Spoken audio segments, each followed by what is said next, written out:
Well, we're still welcoming everybody to day 2 of COMAO. I just want to recap yesterday. We had a presentation about ACOMAS, the numbers so far this year. We had some questions specifically about the fee waiver program that we're getting data on, about how many applicants apply to a typical, or how many designations applicants apply to each year. We had some questions about the participation agreement, which we will forward the participation agreement to you with the end of the packet. We're working on a list of emails for students that we send out. I know that question was asked by Susan, so we'll get that to you as well. We had a presentation by Mark talking about artificial intelligence and the HARP project. And so we'll have his presentation to you as well. And I think that was all of the topics from yesterday that we needed to address. Now that everybody's on board, thank you again for spending day 2 with us. Today we have the pleasure of having 2 of our colleagues from the AAMC talk about their update from the situational judgment test. As a reminder, we did hear them speak in January, so hopefully it's not brand new to you, but they have some exciting progress that we'd love for you guys to continue to learn about. So without further ado, I'd like to introduce Dr. Dana Dunleavy and Dr. Rebecca Frazier to talk more about the situational judgment test. All right, thank you, Jamie. My name's Rebecca Frazier, and it's very nice to be meeting with you all today. Thank you for inviting us to speak with you. What we have planned for you here today is a mix of presentation as well as question and answer time so that you can have all of your questions answered as best we can. What we'll start out with is a presentation that provides an overview and some background of the situational judgment test that we've been researching and developed and are now administering to medical schools. We'll also provide you an update and some results from our 2020 administration year. And then we'll share with you what is upcoming here in the 2021 administration year. So I'll go ahead and start with just an overview of the AAMC SJT. And if you all have joined us previously, this will be a refresher. And for those of you who are new, this will help to provide a foundation for the remainder of the presentation. So 8 years ago, the AAMC started developing and researching a situational judgment test so that we could provide a valid and fair assessment of applicants' pre-professional competencies. Pre-professional competencies are important to medical student success, as you may know, and have been demonstrated to impact long-term performance as a medical professional. Now, we designed the SJT so that when used in the admissions process, it offers a non-academic metric to complement existing academic metrics, and that it can serve to enhance holistic review in a high volume context and really introduce holistic review early in the admissions process during pre-screening, as well as support holistic review throughout the admissions process.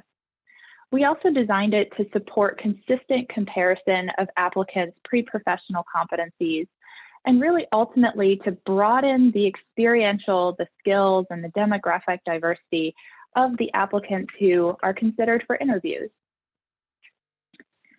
As we've researched and developed the SJT, we did so based on a set of core values that we share with the medical school community.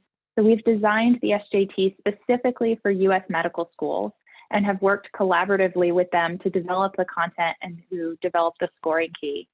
We've conducted ongoing research to accumulate evidence towards the SJT's validity and its fairness, and we've also used our research to inform our decisions. We've made decisions with an eye towards our applicants as well as towards medical schools to make sure that this additional requirement is adding minimal additional burden and to make sure that the SJT scores are easy to use in the admissions process. And then importantly, We designed the SJT to signal the importance of pre-professional competencies for medical school, as well as success as a physician. The SJT is intended to measure examinees' understanding of effective pre-professional behaviors across 8 of AAMC's core competencies for entering medical students. Now, as a product of its design, it uses hypothetical scenarios and responses. The SJT score is really a proxy for these competencies. And what I mean by that is that the score provides information about the extent to which an examinee or an applicant knows whether behaviors are effective or ineffective in a given situation, rather than exactly how they will behave or could behave in a given context. So it reflects someone's potential or capacity to learn and develop in these competency areas. And to that end, we view the SJT as really helping you to confirm that an applicant has the requisite knowledge or the foundation upon which to learn and develop further these pre-professional competencies as they progress through medical school. Using the AAMC SJT with a series of what we call scenario sets, we are able to assess these competencies. So each scenario set includes a few different components. It includes the scenario, which appears at the top of this slide, as well as responses, which are listed at the bottom. Each scenario presents a situation, some kind of conflict or dilemma that medical students might encounter during medical school. And the dilemma calls upon examinees' knowledge or understanding of one or more of the pre-professional competencies that we target with the SJT. The responses present the examinee with possible actions that someone might take in response to the scenario. And we ask examinees to read through the scenario, read through each response. And then for each response, we ask them to evaluate the effectiveness of the response using the 4-point rating scale. We score the SJT by comparing examinees' effectiveness ratings to our medical educators' ratings, which create the scoring key. So the extent to which an examinee's ratings of their responses align with the medical educator's consensus rating, that determines their score. So greater alignment between examinees and medical educators' ratings means that the examinee receives a higher score, and less alignment means they receive a lower score. Ultimately, we provide full credit for a response if the examinee's rating matches the medical educator's rating, and we provide partial credit if the examinee's rating is close to the medical educator's rating. Now, as we've designed and developed this SJT, we've conducted quite a bit of research to support the use of SJT scores. So we've built a body of research around the SJT psychometric properties, its fairness, and its added value to the admissions process. In doing so, we've collaborated with over 150 medical school faculty and staff, representing over 75 medical schools across the United States. We've worked with them very closely to ensure that the SJT measures pre-professional competencies in a meaningful way for medical school, and to make sure that the SJT is scored to reflect the standards and expectations of medical schools for these pre-professional competencies. We've explored through a series of studies the SJT's reliability, validity, and fairness to make sure that we are confident that the SJT scores produced can be used to improve the review of applications and admissions decisions.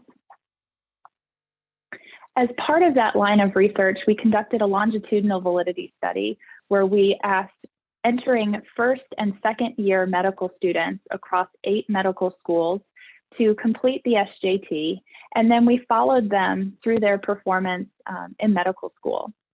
During that time, we asked faculty who have an opportunity to observe those students perform and apply these different competencies to evaluate students participating in that study using competency-specific rating scales that were developed specifically for this research on the SJT. We then compared those faculty ratings of students' performance to their SJT scores from a year prior. And what this slide displays are our results. So let me take a moment just to walk through what's on this slide. First and foremost, the green shading here on the slide reflects the size of correlations that we were expecting to see between SJT scores and the performance ratings. And that's based on the research literature around SJTs, as well as other tools that are trying to measure complex constructs like the SJT, so things like interpersonal skills and professionalism. What we found is that on average, SJT scores had small correlations with performance ratings, and they ranged from small to moderate correlations, as you can see here on this slide. SJT scores correlated most strongly with ratings of social skills and service orientation, cultural competence, and reliability and dependability.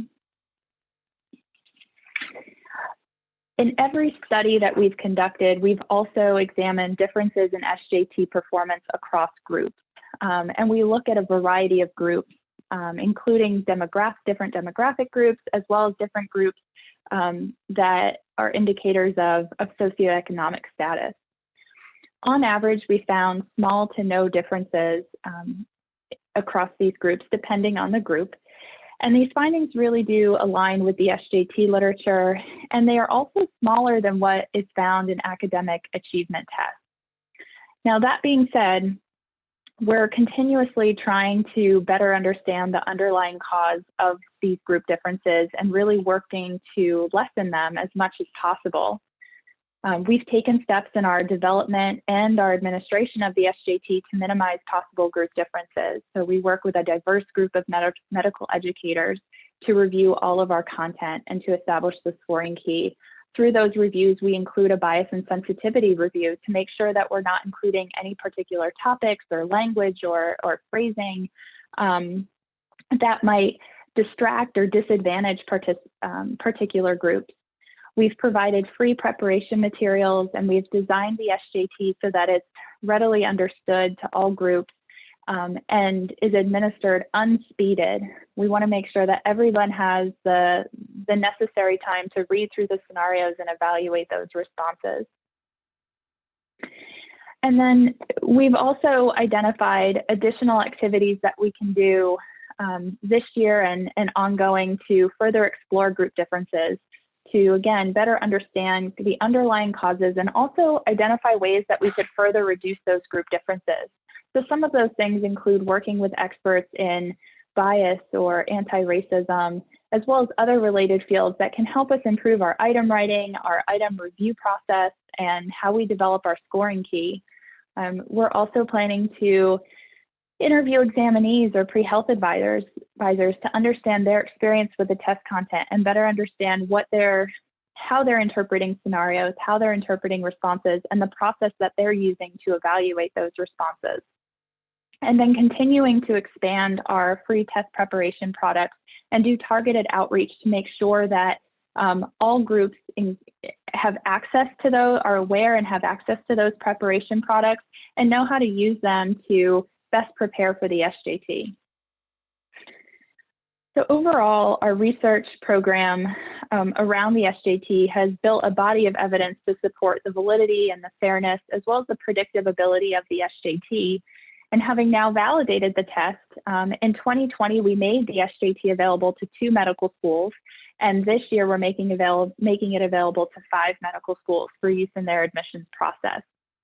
As we move forward with those schools in our operational SJT program, we're going to continue to evaluate the SJT, particularly as it adds value to each of those different schools, and really work with those schools to see how they're incorporating SJT scores in a way that's most helpful to them. So with that, I'll transition the presentation over to my colleague, Dana Dunleavy, to provide results of 2020 and our plans for 2021. Thank you, Becky. Good morning or afternoon, everyone. My name is Dana Dunleavy, and I'm also really pleased to be here today and share with you some more information about our SJT 2020 administration. The 2020 pilot included 2 medical schools, University of Minnesota Twin Cities campus and the University of California, Davis School of Medicine. Across these 2 schools, we had approximately 8,000 examinees take the SJT in 2020. The applicants to each of these schools were strongly encouraged to complete the SJT as part of their application to medical school. The SJT was administered online using remote human proctors. The applicants were able to take the test from a location of their choosing, as long as that location met specific security requirements, for example, a private location. The test included 75 minutes of exam time for a total session time of between 90 to 105 minutes in order to account for checking in, taking the exam, completing a post-exam survey, and checking out with the proctor. AMC provided test preparation materials for examinees last year, including a partial practice test. We also provided scores, both for examinees as well as participating schools. And we provided training and guidance to the admissions committees at the 2 schools that were participating to ensure that they understood how to use SJT scores fairly and in their holistic review process. This slide shows the total score distribution for the 2020 administration. It shows the proportion of applicants that fell into each score level on the SJT. As you can see from the slide, in 2020, applicants' SJT total scores were relatively normally distributed, suggesting that the assessment differentiates among applicants. Scores ranged from 1 to 9, so the full possible range of score scale points, and the mean total score was 5 with the standard deviation of 1.9. In addition to providing these total scores, we also provide the percentile rank to students and to medical schools so that they have an opportunity to see what individual scores mean at within an application year, and also so they can see how applicant scores compare to each other. This slide shows the distribution of 2020 scores by race and ethnicity. And as you can see from this box and whisker plot, there is substantial overlap in scores across folks from different racial and ethnic groups.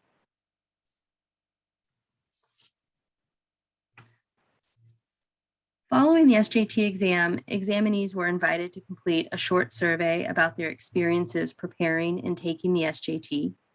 About 1,500 examinees, or roughly 19%, responded to the survey last year.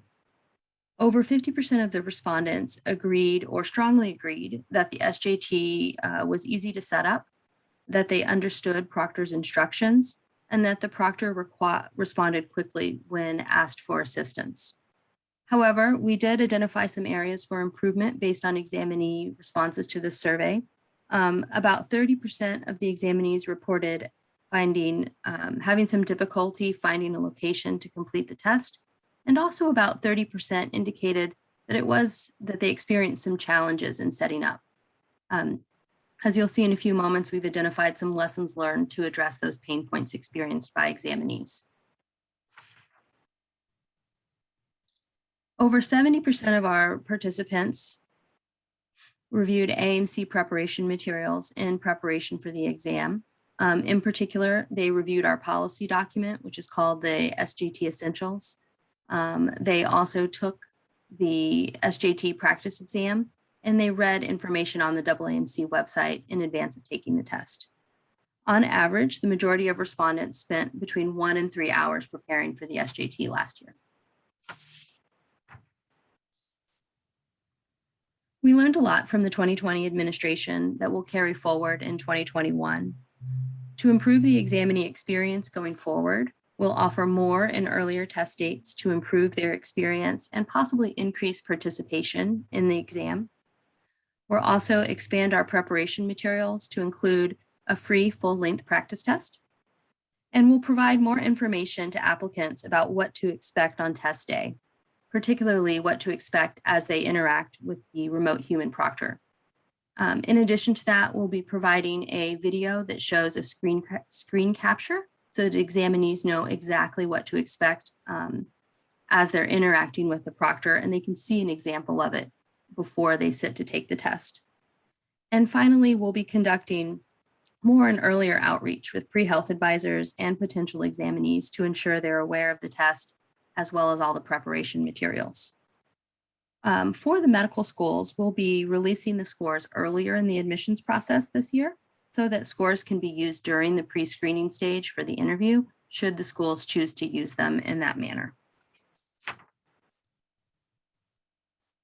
Based on the research results that Becky presented, as well as the positive feedback and data that we received from the 2020 administration, we will be offering the SJT again in 2021.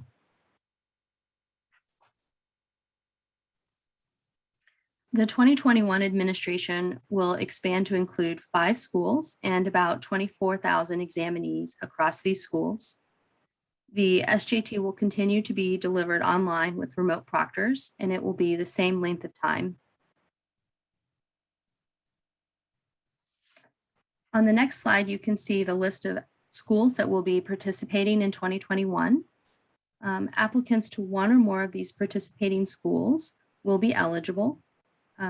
This year, these 5 schools have decided to participate. As you can see from the slide, 3 of which will strongly recommend that their applicants take the SJT, and 2 will require it. During the testing session, students will be required to agree to a statement verifying that they are taking the exam explicitly in order to apply to pursue a medical degree from one of these schools.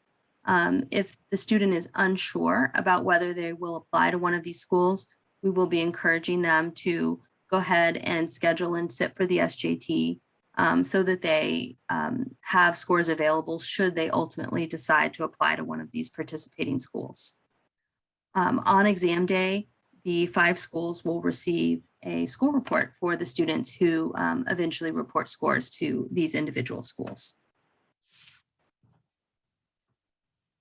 This slide shows the registration, test dates, and score release dates for the SJT in 2021. And the SJT continues to be free for the 2021 administration. What you can see from this slide is that we have a variety of test dates spread across June through September. And we think that this is an improvement over last year because it will give students more variety and choice in terms of picking their test administration day. And you can also see that scores will be released from July through October, about 30 days post test administration. And we believe this is an improvement because it allows scores to be released earlier in the process so that schools can use the scores during their selection process rather than receiving them after interviews have already started.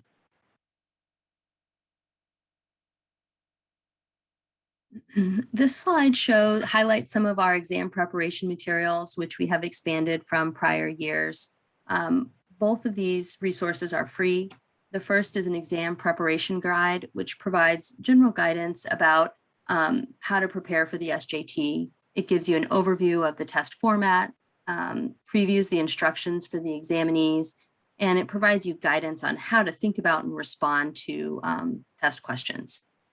And then we also have the SJT exam practice booklet, which is a full-length practice exam that includes items which were developed by the test developer. It includes the scoring key as well as a rationale or an explanation for that scoring key. And all of that can be accessed from our website. And at this point, we will pause and turn the floor back over to the audience and see what questions you have for us. Thank you, Dana and Becky, for your presentation. I do have several questions, the first of which asks whether or not the first 2 pilot schools were given an opportunity to continue to use the SJT in the second year. I don't know if you could show that slide again of the 2 schools and then the 5 schools, but maybe that would be helpful. Yes, that's a great question. Both schools decided to continue with the SJT, and they will be offering the SJT in 2021 as well. Great. Another question was, is there any correlation between academic metrics, GPA and or MCAT to the situational judgment test? They perform better in those areas? Do they perform better on the SJT? That's a great question. We have studied that over the course of the many years we've been developing the SJT. And what we have seen year over year is that there is a small correlation between SJT scores and undergraduate GPA, as well as MCAT total and section scores. Becky, do we have that slide that has the actual correlations included? Not in this deck, but I can pull it up very quickly. Give me just a moment. So we'll show you that. We're encouraged by these results that Becky will pull up for us in just a second, because what it suggests to us is that the SJT is, as we expected, measuring something different from academic preparation and science knowledge. So we do expect to see a small correlation with assessments like MCAT, because both the SJT and the MCAT use a similar format, right? They both require someone to read and respond to questions in text. So we do expect some correlation, but as you'll see, these correlations are in the small range, typically, if I'm remembering correctly, around 0.2. Okay, Dana, those should be shared on the screen now. That's great. Thank you, Becky. Mm-hmm. Oh, another question about, I believe it was in the feedback you received from from the applicants who took the exam. They wanted to know if the test takers were asked if their first language was English. There was a group that indicated instructions were unclear.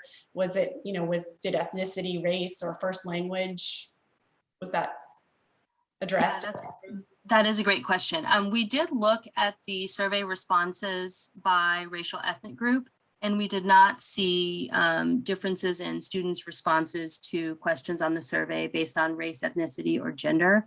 I'll have to take it to do and go back and look to see if we ran that analysis based on English as a second language. We may not have a sample size large enough to be able to report back on that, but we can check into that.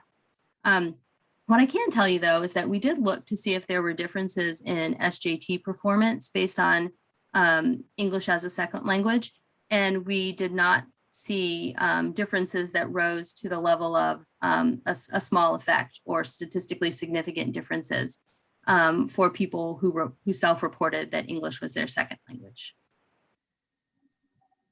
Appreciate that. I know this was already addressed, but someone asked specifically the anticipated cost for the situational judgment test. I know it's already there. So this year, the situational judgment test is free to applicants, and last year it was free as well. Yeah, that's correct, Jamie. Last year when the SJT was a pilot, AMC subsidized the cost because we were still evaluating and learning about the potential value for the SJT. This year we decided to continue to subsidize the cost for the research and the administration because we're building the infrastructure for the test and we're not able to offer it widely yet. Next year, when the SJT moves forward for the 2022 administration, there will be a cost associated with it, and that cost will be for examinees.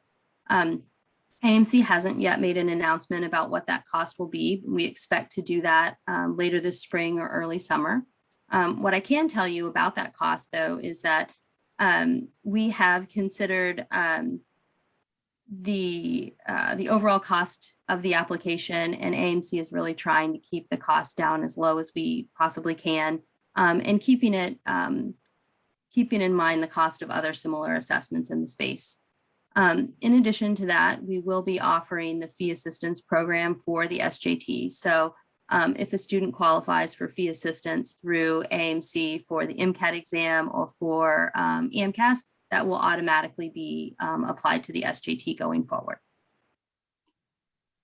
Great. We know that there are some tests out there that don't share scores. Can you tell us if you share scores with applicants? Sure. Yes, we do. So as Becky walked through earlier, one of our core values at the AMC when we developed the SJT is that we put the applicants first. We view these students as our future members. And so we're trying to do everything we can to make this test fair and transparent and as little a burden as possible for the students. And so one thing that we think is important is sharing their test scores so that they can be informed about areas where they might need to grow, as well as so they can be informed about the information that schools have about them when they evaluate their application.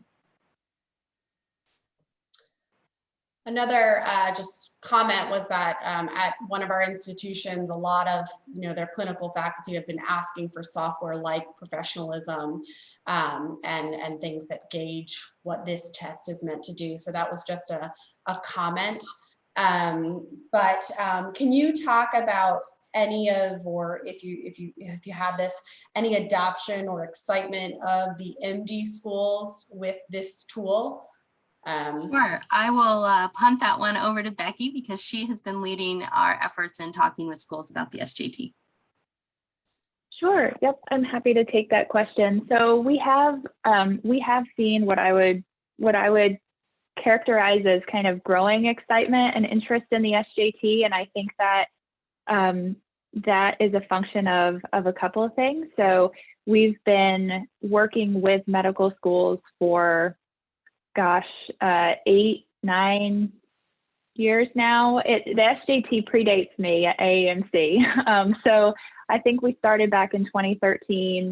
Dana and a team of folks started reviewing the competencies then, and then we identified the SJT and have designed it and developed it and researched it from there. So I think we've worked with a lot of different schools very closely to do that research. And so there's buy-in from those schools as they see how SJT scores are correlating with other admissions data, as they're seeing how SJT scores are correlating with medical student performance.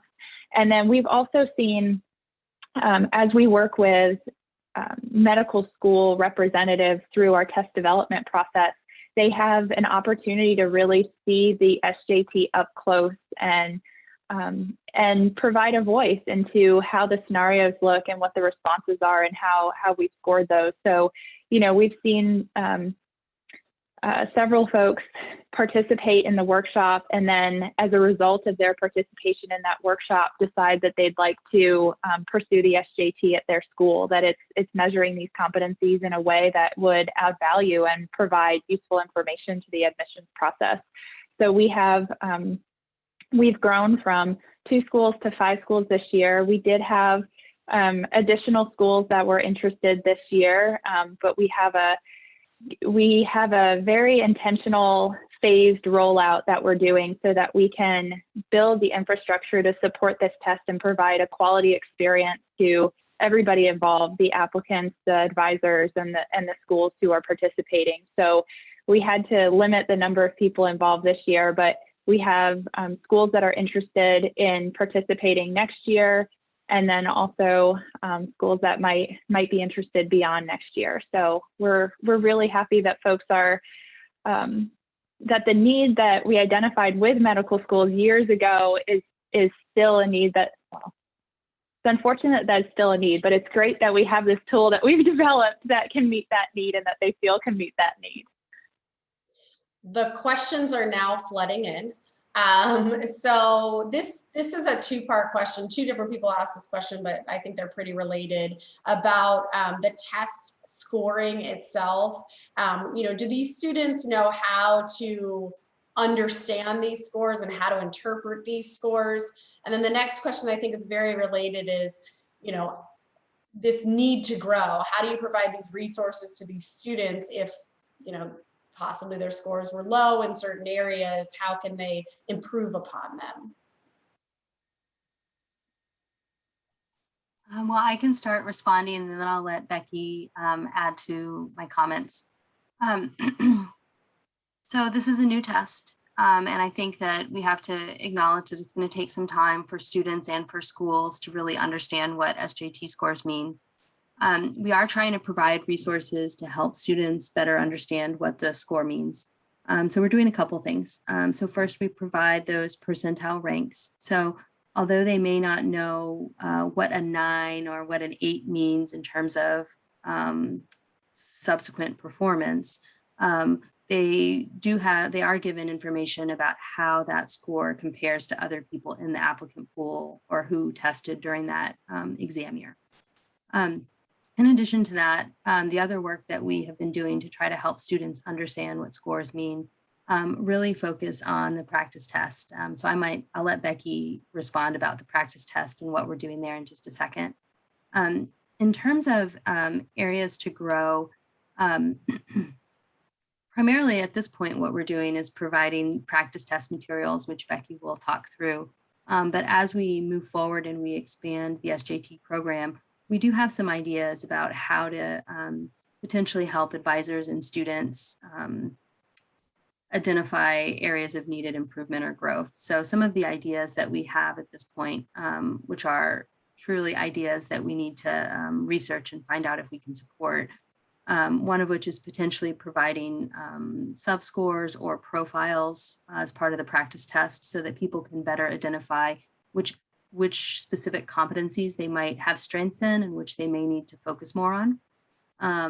Another idea that we have is that we might be able to tie in with the Anatomy of an Applicant project and identify specific experiences that students could engage in over time that might help them develop knowledge and proficiency in the competencies that are on the SJT.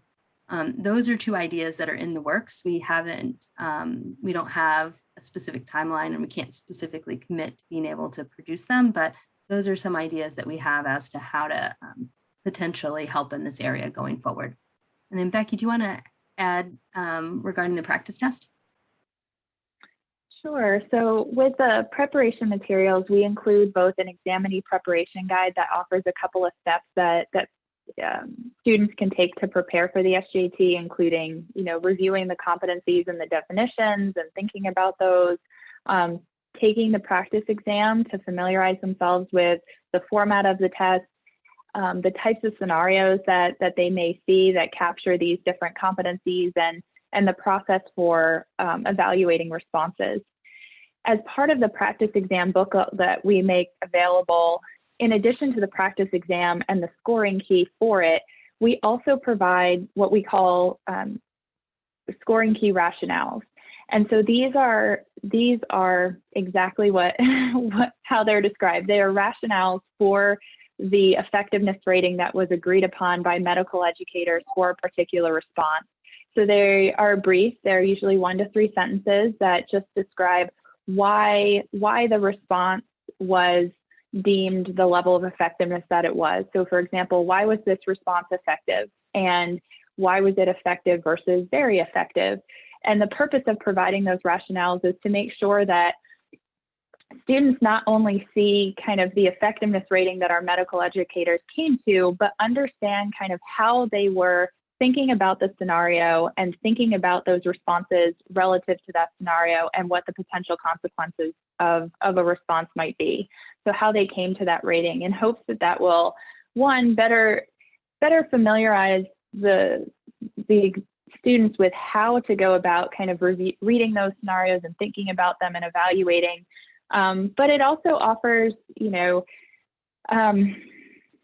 really light coaching, if you will, related to these competencies and how to navigate situations that call upon these competencies.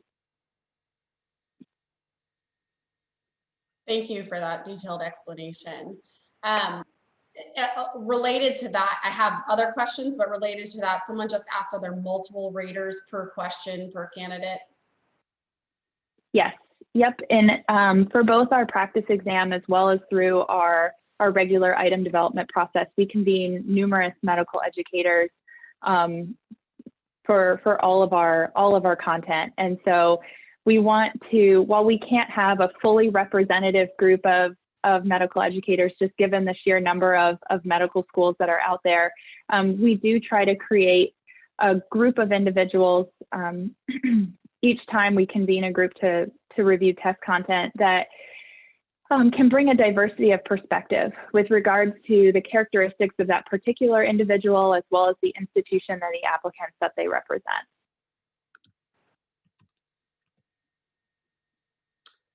Thanks. Another question that, again, there's a couple of questions that are very much related.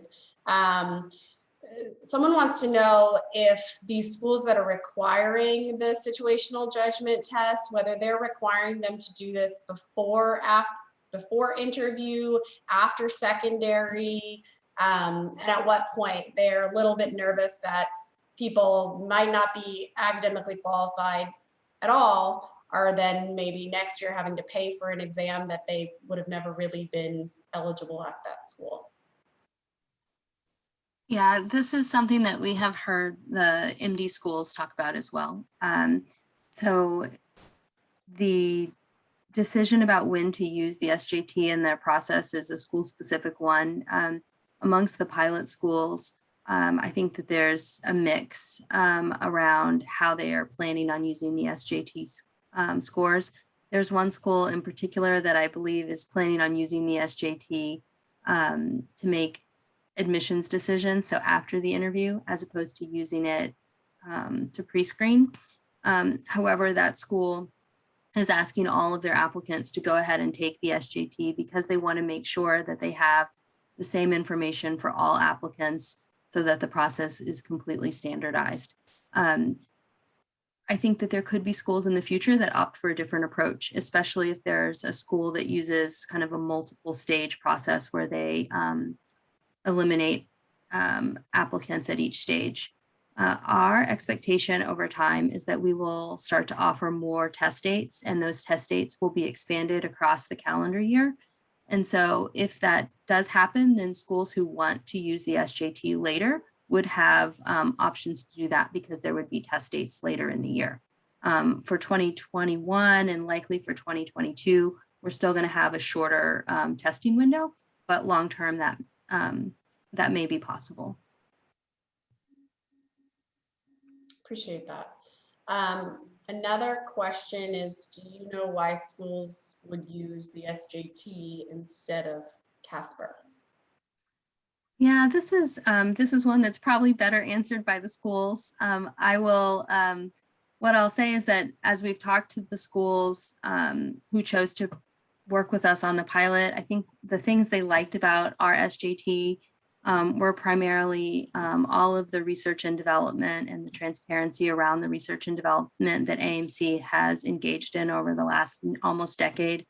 And then the other thing they've liked is the involvement that we have focused on for medical schools in the development process. So all of those item development workshops that Becky talked about earlier, where we've had medical school educators really contribute to the development of the test questions and of the scoring. I think those two factors, as well as what's being measured on the SJT, they think that aligns with what they're looking for. Becky, do you want to add? Yeah, I would only add to that I think the schools also appreciate the level of transparency that we have with the students as well, that we provide the students that are taking the exam their scores, and that we've made it a point to provide preparation materials as well. That was always part of our plan. And going back, sorry, to I'm not sure if you addressed this in the survey that the post survey to applicants, but what was the perceived burden from applicants who are now, required to take the MCAT and the SJT?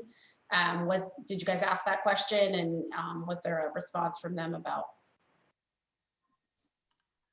We did not ask that question directly in the post-exam survey. I think that we have to all be honest about the fact that this is an increased burden for students. We're asking them to take another assessment, and we're asking them to take this assessment because the competencies assessed are critical to success in medical school, and that the schools and the AMC wouldn't be asking them to take this on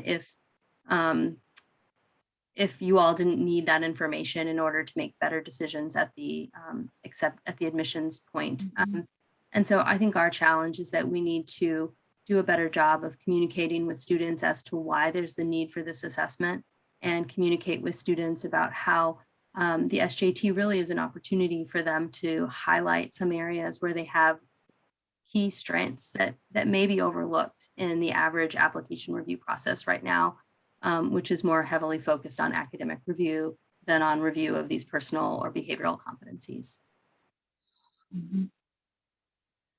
So I think that's the end of the questions. I'm going to take one liberty and ask a question, and you can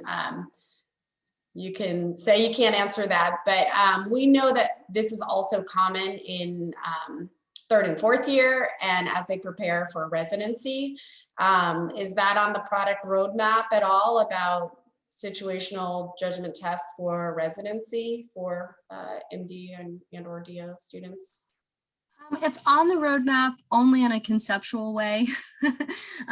You know, as one of your participants noted, there's a recognition amongst the schools and also in the residency programs that we need more information about behavioral competencies, and that need doesn't end at the admission step. So we've had some conversations with MD schools that are interested in SJTs for developmental feedback along within medical school.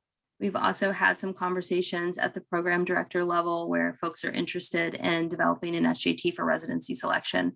But right now, our focus is just on the admission space and making sure that we get it right here and that we can provide the best product possible for admissions. Great. Now that I asked that, we have some more questions, but not so much related. They want to be sure or ask, and I think we know the answer, but once the test is no longer free, is it going to be you pay once and you can submit it to all schools, or you pay per school similar to other assessments? No, so our thinking is that this would be a flat sitting fee. So students would pay once, and then their score would be distributed to as many schools to which they apply. This is another way that AMC was thinking about the students. We think that it's unfair to penalize students by charging them for applying to more programs. That would be a way for us to make more money, and that's not why we're doing this. We're doing this because the mission is to help you all identify folks who are prepared to be successful in your schools. If an applicant has a test already from one of those 5 schools, can they forward it to another school that's not participating in your pilot? No, not this year. So this year, our scoring process is completely outside of the normal data exchange processes that AMC uses to, say, release MCAT scores. So this year, only participating schools have the opportunity to see scores if a person designates that school.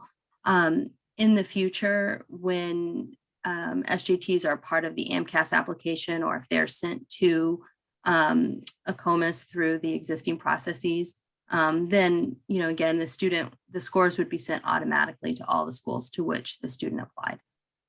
Is there a sample report online at the SJT page? There is not. I think that might be a good thing to add so that students know what to expect. Thank you. And then another question, you did already address this, but can candidates qualify for fee waivers? And you had said yes, that once the fee, this will be included in the fee waiver program. That's right. Program. All right, we have 3 minutes left. So if you have any questions for Dana or Becky, now's your last chance, although we'll try to continue inviting them as the SJT moves further. And again, just to remind you that in January, the AMC said they were open to possibly having an osteopathic school participate in the pilot, and we are still working on that with some schools here that volunteered to learn more about the pilot. So stay tuned for more information on that coming soon, hopefully. All right. Well, again, we really appreciate the two of you joining us. And if you guys have further questions about the SJT, you can always email me and I can relay your questions to Dana and Becky. And we will move on to our next topic if we have no further questions. Thanks again, ladies. Thank you, everyone. Thank you. Enjoy the rest of your meeting.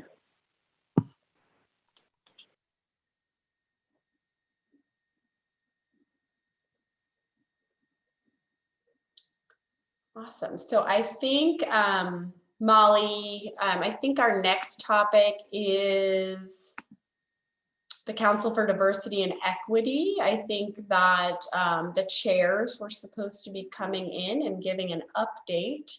I don't see them yet here. No, Jamie, they haven't entered yet, but I can certainly let you know when they're here. Or I don't know if Paula and Bill want to talk a little bit about CDE, or if Molly and Paula have a different idea of how we entertain you all until they come in. I was going to just ask Paula and Bill maybe if they wanted to step up and kick anything off for us and stay within the context of the topic for CDE, because they both sit on that council. Yeah, I can start. I'm sure Bill can chime in after that too. I won't be long. Actually, there are two members of the CDE that I've been working with on the significance of changing the term pipeline to pathway. As you know, there are some topics that the CDE, the recruitment component of the CDE, have taken on that are really important in admissions, or so we think. And I think Bill's got a really great topic that he's going to share with you that's going to really impact us all. The topic, as you know, that I've been working on is the term pipeline versus pathway. And and I'm not an expert in this particular topic. Actually, Justin McCourse, who I think I've introduced you to many times, is probably the expert. And he's actually shared some articles about the significance of changing that term pipeline. And a couple of articles come from different perspectives. But as you know, the pipeline programs are designed to be like a funnel to help students get from high school, or what have you, college, into STEM programs. And there are articles about the leaky pipeline, the fact that the term pipeline doesn't allow students to kind of come off of that path for a variety of reasons and get back on. So unless you are exposed to science at an early age, maybe even in elementary school, with the anticipation of getting a PhD, then your pipeline may literally take you through STEM careers, mentoring, guidance, because you've had that experience. But what happens to folks who have a broader perspective, who also are very good in science, but maybe their interests are in many other things? So they may not be on the pipeline, and they may not realize until later on that science is really something they're interested in. So the question is, does a pipeline really apply to them? The other more significant piece is that as admissions folks, we do lots of recruitment of students who are underrepresented in medicine. And as a result, the indigenous population, the Native Americans or American Indians, are a very small percentage of our admissions, or our matriculated students. And so, as Justin so eloquently stated, that the term pipeline is really one in which gives them a bad connotation, as the government attempts to, actually add a pipeline into their reservations. And so, if we're not careful about how we interact with our applicants, then we may actually be disrespecting their culture and the background, and actually doing exactly opposite of what we're trying to do. And so the more educated we become in how we approach our applicants, the more likely they may be to consider our profession. So we've got a lot of information. And as you probably know, many schools still consider programs that provide these opportunities for students as pipeline programs. They still use them even at Rowan University. We, as I mentioned, at SOM have changed our verbiage from pipeline to pathway.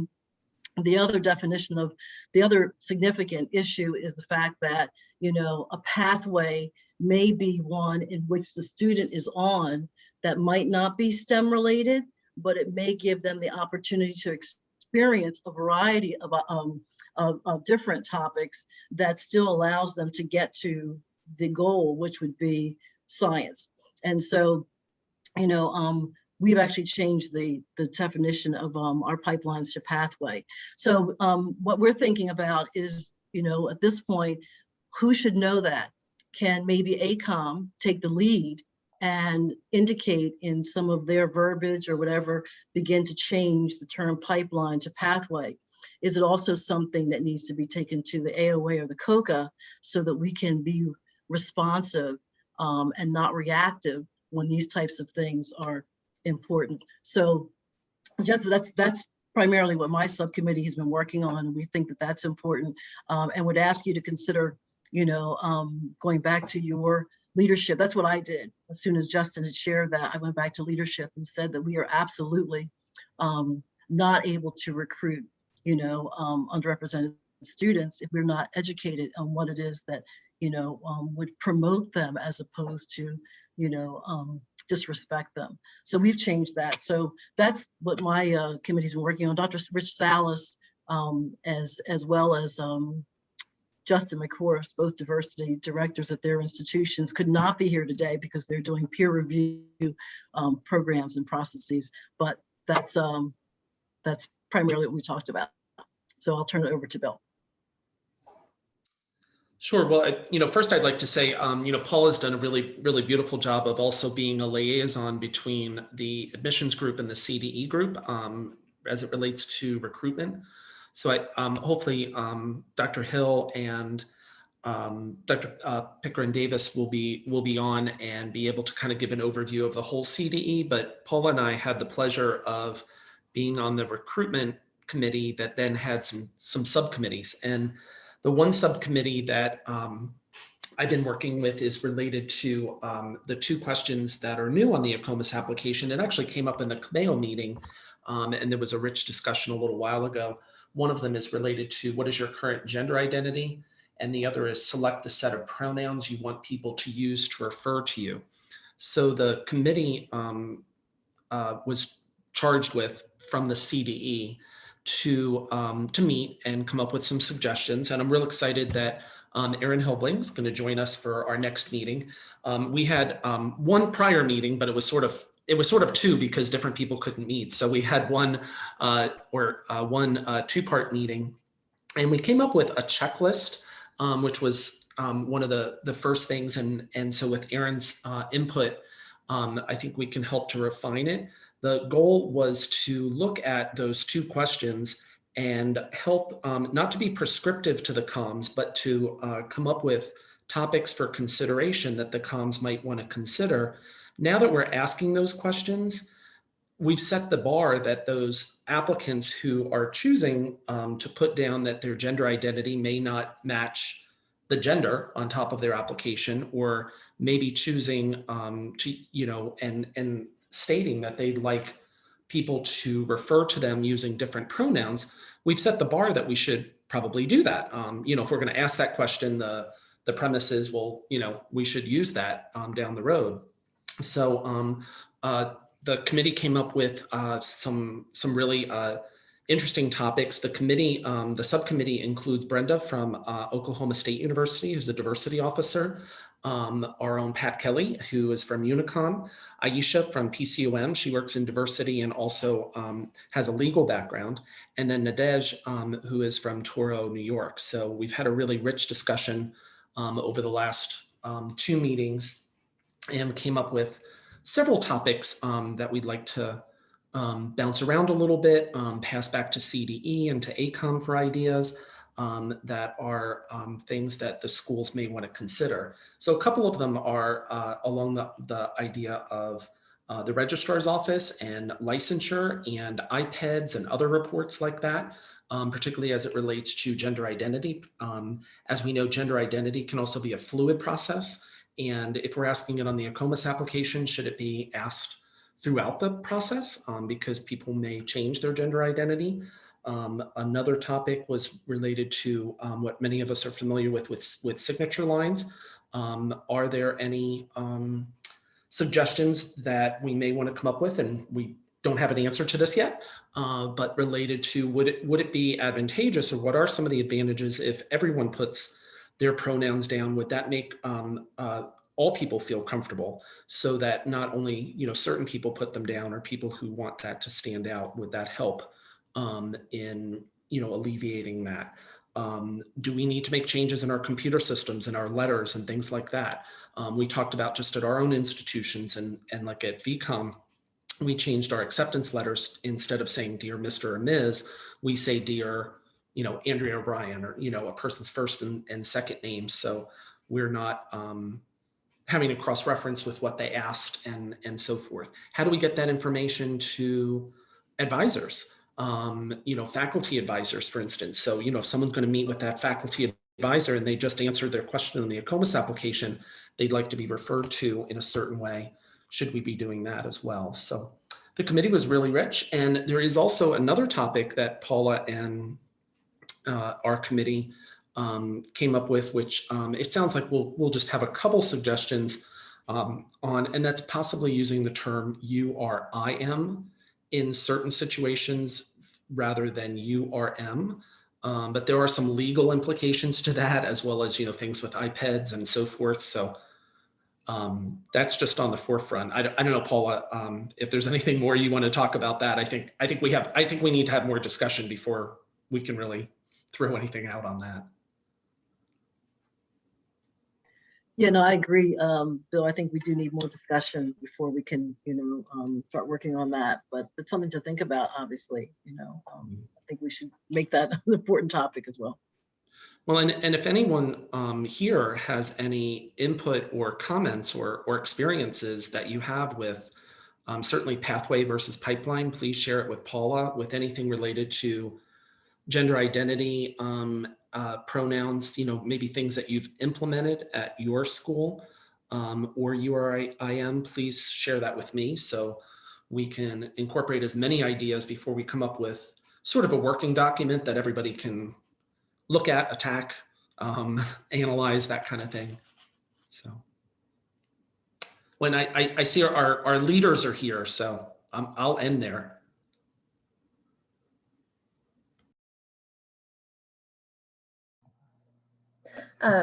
I also can add Bill and Paula and all of COMAO. I know Paula, in terms of pathway versus pipeline, you mentioned that ACOM could share that widely. Over the past year, we have shared that with our CAS groups, our peer CAS groups. We shared all of the articles that Justin shared about a year ago with them, and they were greatly appreciative of that. And then we continue to have that conversation with anyone that it comes up with within the association and more broadly as well. So that is an educational piece that we've been as proactive as we can be. And then in terms of the ACOM ally training, most of you, I think, are more than well aware of the ally training that we developed last year as a resource for our admissions teams and gatekeepers at your institutions to really explore and investigate and intentionally complicate our understanding of gender and sexuality so that you can be better allies on your campuses beyond just ensuring that you're using the right pronouns for those students. So we hope to be able to continue to offer that in the coming year, and we'll certainly send more information out about that. And then I think that's all I had in terms of ACOM. So I'll pass it off to Marcine and Eric and Dr. Hill. Thank you guys so much for being here today. Yeah, and I'd like to just give a little shout out to Erin for what she did for the ally training. If anyone had the opportunity, it was really, really well done. And in our next meeting, she's going to share that with us, and perhaps that will be part of our recommendations too, to help each of the institutions, because what she put on was really phenomenal and really hit the basics that many of us didn't know.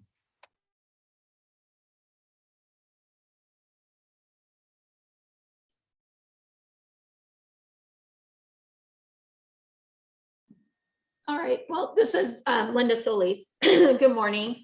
I don't know, I see Dr. Hill is here and Eric is here. I don't know if Dr. Pickron Davis is. I'm here. Oh, hey, there you are. Do you want to kick us off and then I can share my screen and get going?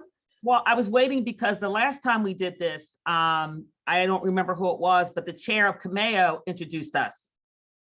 So I don't know who's the chair of COMAO. Miss Molly Moeller. Yep, that's me. Okay, so yeah, I thought that that's what the protocol was, that you introduce us and then we get started. So, well, we didn't build that in this time, and I am happy to turn that over to you all because I don't have bios on anybody. It's okay. So, I just thought that you might just want to set the stage for why you invited us. But yeah, that's so, fine. well, I think setting the stage, we're all very versed in the need for the collaboration between the two teams. COMAO has historically not had strong diversity recruitment. So even before any of the current issues that were happening, there has been a desire from the admissions side of the world to become more engaged in that process and that recruiting. So it's good that need was already in place and recognized by both councils, and that we had a diversity council to go to, right? Because that's kind of new as well. So it's fortuitous that we are here and we are able to embark on some of these new initiatives that we have ahead of us, and that we can have these conversations that will support our communities long term. So I think with that, there's really a lot of things at play here, big picture, tactical, and lots of needs that we can take care of between these two councils. And we need to, we have a responsibility to do that to our communities. So I think, Marcine, does that help? Yes, thank you so much. I just You're didn't want to welcome. jump in. Yeah, no, you're good. Yeah, and I appreciate it. This is the second time that we've been invited to COMAO, so thank you for having us again. And so for those of you who don't know me, I am Marcine Pickron Davis, and I am the Chief Diversity and Community Relations Officer at the Philadelphia College of Osteopathic Medicine. I'm actually starting my 4th year next month. I can't believe how time flies when you're having fun. I am the inaugural co-chair of the Council on Diversity Equity. When I first came to my position in my first ACOM meeting, the council was a committee. And so, we gently pushed for ACOM to make this a council like all the other councils. And, part of it was that, AAMC, they've had a group on diversity and equity now for over 10 years. And so I thought it's time for us to create something that's more formal as well. And I have the pleasure of co-chairing the Council on Diversity and Equity with Dr. Gary Hill, and with Linda Solis is the secretary. So I want to thank Eric for all of the support that he has given us as the liaison. And without him, much of the work has been done because of his energy and enthusiasm and support. So with that being said, I'm going to turn it over to Gary, who will lead you through the presentation, actually, that you will see at our upcoming ACOM meeting. We were asked if we would do a 10-minute overview of the council and our priorities and some of our accomplishments. And so we just thought we will just use that as our framework for now, and then we'll open it up at the very end for questions and answers. And so Linda will share the PowerPoint that we can walk you through some of the work that we've been doing. All right, I hope you can see my screen. Nods, thumbs up, thank y'all.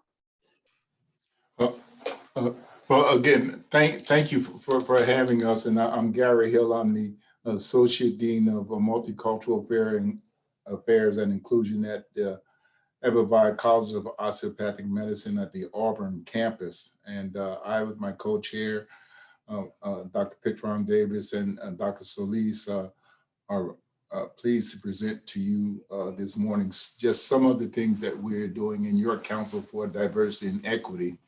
And I too want to echo what Dr. Pickron Davis said about Eric and how he has championed our cause as we are a new council. And as any of you, or in fact, all of you know, no work is done as an individual. It's done by a group of people who have a common goal, who have a common thought and a common mission to make things happen. And that has been the work of the leadership of the Council on Diversity and Equity at the AACOM, and that has been the work of the membership of those on that council. I must say before I start introducing us a little bit, I think that our council, and I know you think so of yours, is probably the most important council out of all of the councils. We are so excited about our council and so excited about the work that is being done by us as a council. And so your invitation is very fortuitous to us to have this opportunity, not only to share with some of the things that we are doing, but also to invite you to participate in this. We hope that these early initiatives that we have will be able to, at some point, be put on a standard of measurement whereby we can actually measure the improvements of some of the ideas that we are putting forth and to you today and others that are being put forth as well, so that there are measurable outcomes to determine the impact of the ideas and wonderful suggestions that we have of our committee.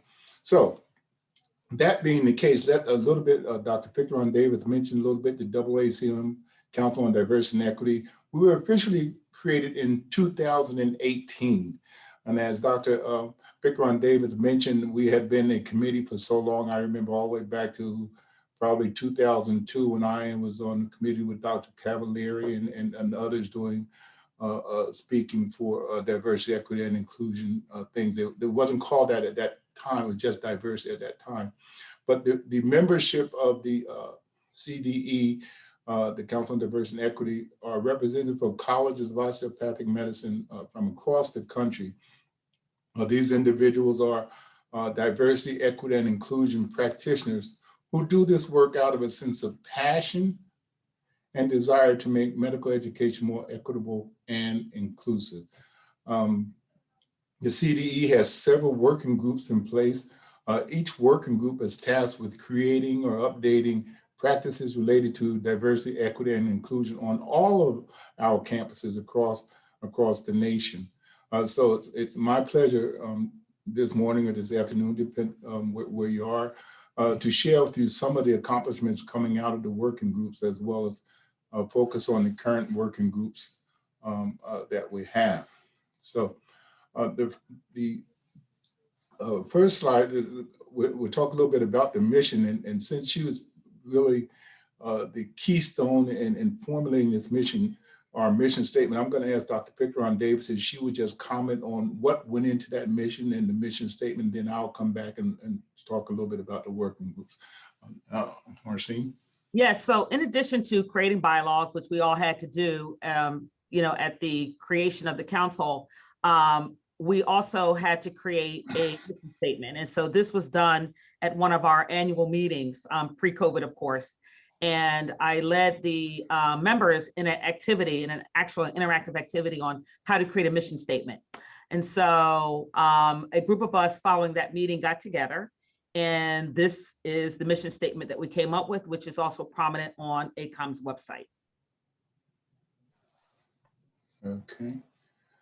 All right. So the next slide has a list of our working groups, the Council on Diversity and Equity working groups. And the next working group I want to talk a little bit about is the bias response team. And I think there's no one better to talk about that than our secretary who leads national meetings across the country, not only within the osteopathic profession, but outside of the osteopathic profession and undergraduate institutions and other agencies across the country.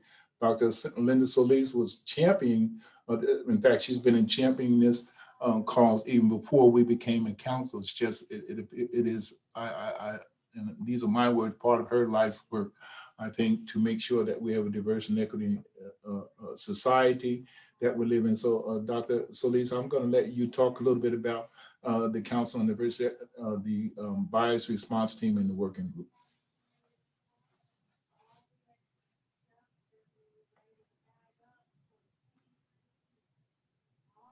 You're on mute. Sorry, I am having some weird technical things going on today. I don't know what is happening. All right, so Gary, thank you for that gracious introduction, and I apologize for my much less than gracious entrance onto the stage. So yeah, I'm Dr. Linda Grace Solis. My pronouns are she, her, and hers, and I am on faculty at University of the Incarnate Word School of Osteopathic Medicine here in San Antonio, Texas. I was a part of the bias response team working group with several other folks, Mirabel Fernandez-Paul, Dr. J.K. Vishwanatha, and lots of other folks came together to create an online unconscious bias course that is free to anyone who wants to take it. It's focused on unconscious bias in healthcare. It's suitable for researchers, physicians, anyone involved in the continuum of medical education. And it's really, you know, what we considered in the working group, sort of like the basics of equity, inclusion, and diversity, what we need to know to build strong relationships with the people around us. And so we are on 3 campuses across 2 states. We started all this work before COVID was a thing. And so we got really great at using Zoom before others did.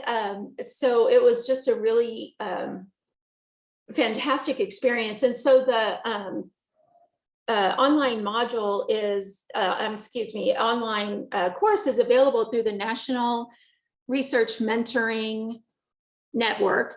And if you just Google that, you can get in. It's free. Like I said, you'll need to register for the site, but once you get there, the unconscious bias course is free to use. We plan on doing research on the data that's coming out of that as well. So if you have any questions about that, feel free to reach out. Thank you.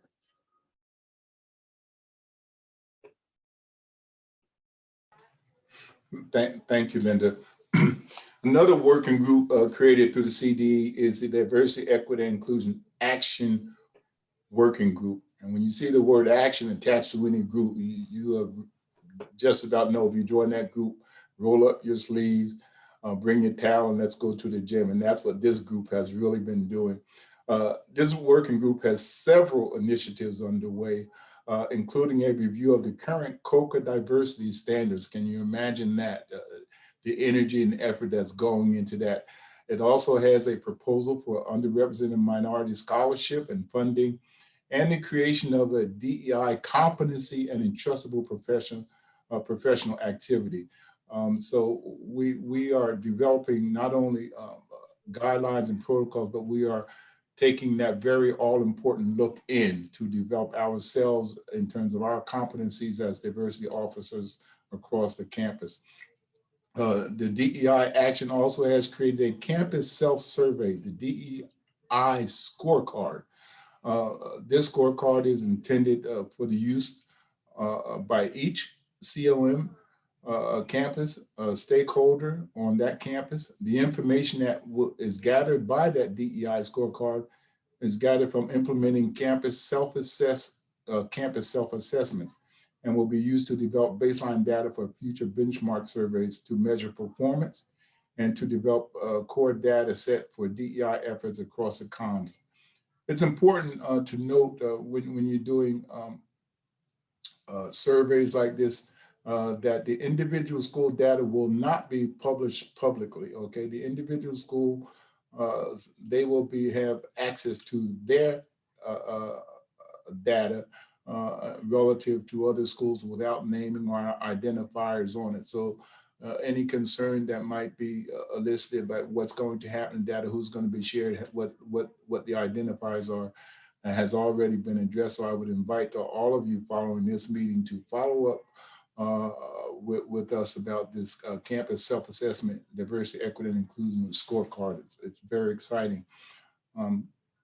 The data that we'll be doing with that particular scorecard really addresses six domains. One is curricular education training, both preclinical and the clinical training situation, the organization itself, the funding within the organization, recruitment and retention of faculty and staff in the area of diversity, equity, and inclusion, advocacy and dissemination and outcomes as well. So this working group, not only does it have the survey for you, it provides examples of the DEI efforts in each of those domains. So providing our campuses with examples of what best practices would look like, while also allowing flexibility for you to manipulate those best practices to address the issues on your specific campuses.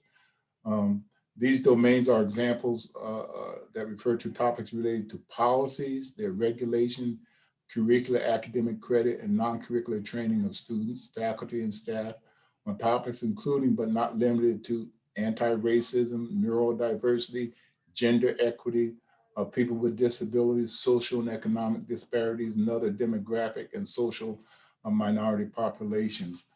The use of this diversity, equity, and inclusion self-assessment scorecard, again, will provide each campus with a future of educational intervention that will facilitate effectiveness in changing attitudes about racism and health inequities on institutions, the administration and policies within those institutions.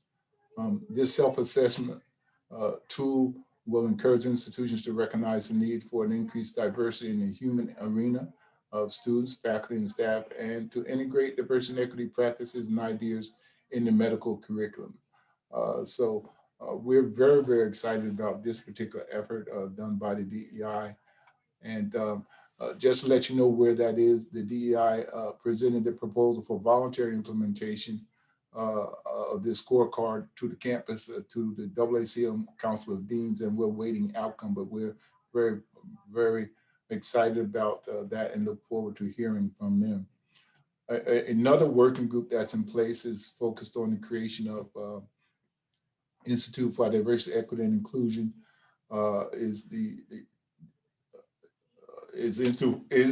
Institute for Diversity, Equity, and Inclusion Working Group.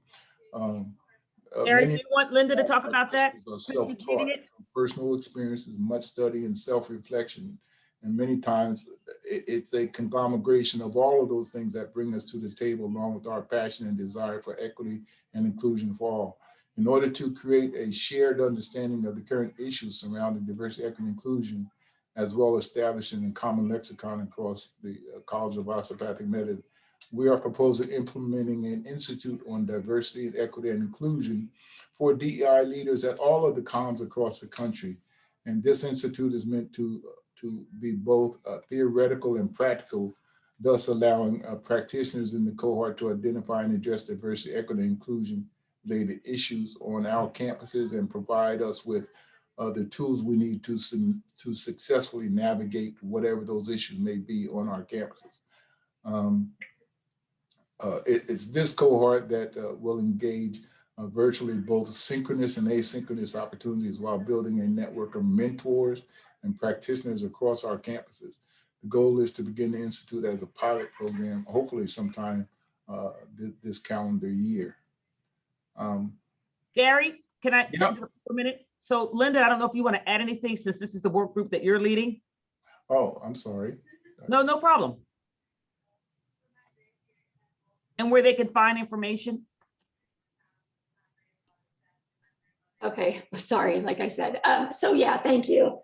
I don't think I have anything to add. We are just sort of in the process of trying to finalize a presentation to go before the powers that be at ACOM, hopefully to get this approved and hopefully to begin with a cohort, a pilot program with a cohort at some point this calendar year. So stay tuned. Like I said, our vision isn't just to limit this to DEI practitioners. We at some point will open it, probably in our second iteration, open it to anyone on our campuses who is interested in the pursuit of diversity, equity, and inclusion in medical education. So I hope that a year or two down the road that some of y'all admissions professionals will be interested in joining us on this. So yeah, thank you. Yeah. And thank you, Marcine, and you and Linda just jump on in at any time along the way, and anyone else that may have any questions. I think where am I?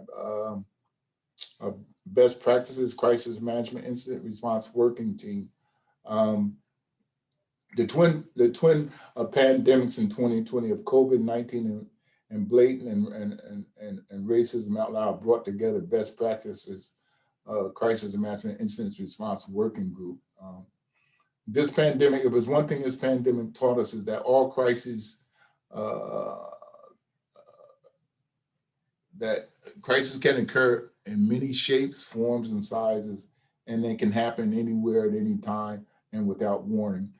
So our task force found its origin in diversity and equity items, but we've come to the conclusion that be it COVID-19, a student's death on campus, sexual assault, prejudicial events, or any other micro or macro aggression, we can do this with a basic framework from which we can develop the best practices on how to respond to those situations. Our recommendation is from policymakers to develop a policy and procedure that adopt practices and that are updated regularly. Our approach is a multi-step approach that involves being proactive strategies to adopt during a crisis management and recovery and healing phases. Let's see, what else? Well, the next one is Paula and Bill's work group. So I don't know whether or not Paula and Bill want to report on that. Actually, Marcine, they had they asked us because there was a little bit of a break. We already updated the majority of what we did, unless Paula, you think there's anything more. No, I think we did that earlier, Bill. Yeah. Thank you. So you can go next to campus climate, Dr. Hill. Okay. This working group is tasked with creating baseline campus climate survey for students, faculty, and staff on each COM, allowing each COM a snapshot of the perceptions of diversity, inclusion, and equity on their campus. The goal of the working group is to have each COM implement the survey and provide the results to the CDE. Much like the goal for the self-assessment core card, individual campuses information will be aggregated and only the campus itself will have identifiable data. Campus leaders will be able to engage and reach out to the COM CDE representative to work towards identifying and implementing best practices based on those identifiers within that survey. And then the final is our CED newsletter working group.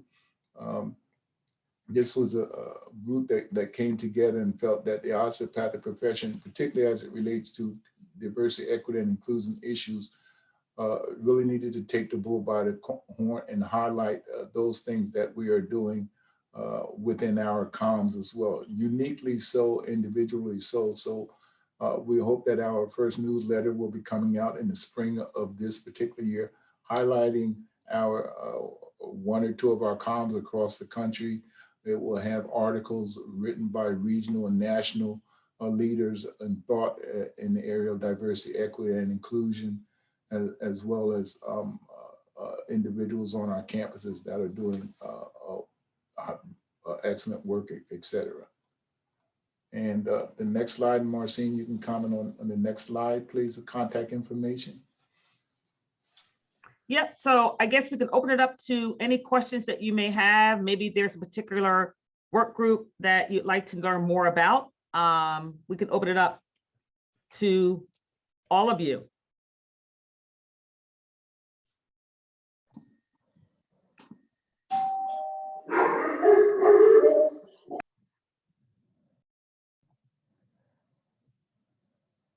So if I'm not mistaken, that was Jamie's, our team mascot, Scout, Jamie's dog. Basically, anyone who has questions for the CDE is happy to have you unmute yourselves and ask them out loud, or you can type them in the chat and Jessica and I will do our best, and Jamie, when she returns, we'll do our best to manage that. I wanted to say too, this is Linda. If y'all are interested in that online unconscious bias course through NRMN, there are two of your wonderful colleagues and one of my wonderful colleagues, Sonia, did drop that link in the chat. So feel free to go out there and bookmark it, and we'd love for you to take it, and we'd love to hear your feedback. I think one of the questions I have from is how can we and how can COMAO support these efforts? How can we be involved in these efforts? You know, what are there specific things that you want from COMAO through these various committees that you have?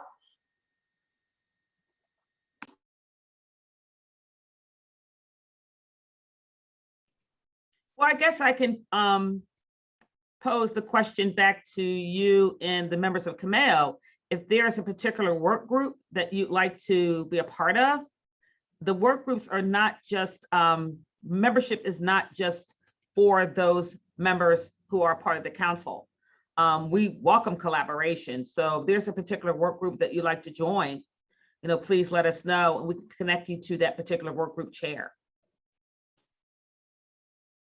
I think too, this is Linda again, I think too, if you can, you know, find your, if you don't know who your CDE representative is on your campus, if you can find that person and work on your campus with them and, you know, share some of the initiatives maybe around diversifying your incoming classes or your application process, like whatever it may be, you know, identify that person and say, hey, you know, I want to work with you. I'm dedicated to this as well. And I want to work with you. I know I have a really wonderful working relationship with our admissions dean and her staff. And we work a lot together and it works out really nicely. So I would encourage y'all to do that if you haven't done so already.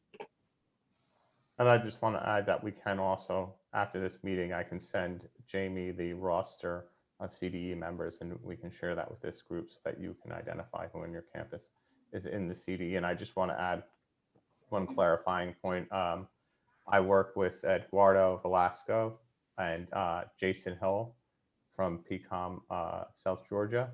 Both of them are the chairs for the, what we're calling the scorecard. It's actually called the self-assessment working group. Oh, sorry, TUNCOM, yeah. So I just wanted to just make that clarifying note that we're not calling it a scorecard based on the feedback from the executive committee and the board of deans that they would have liked for us to call it a self-assessment instead. So.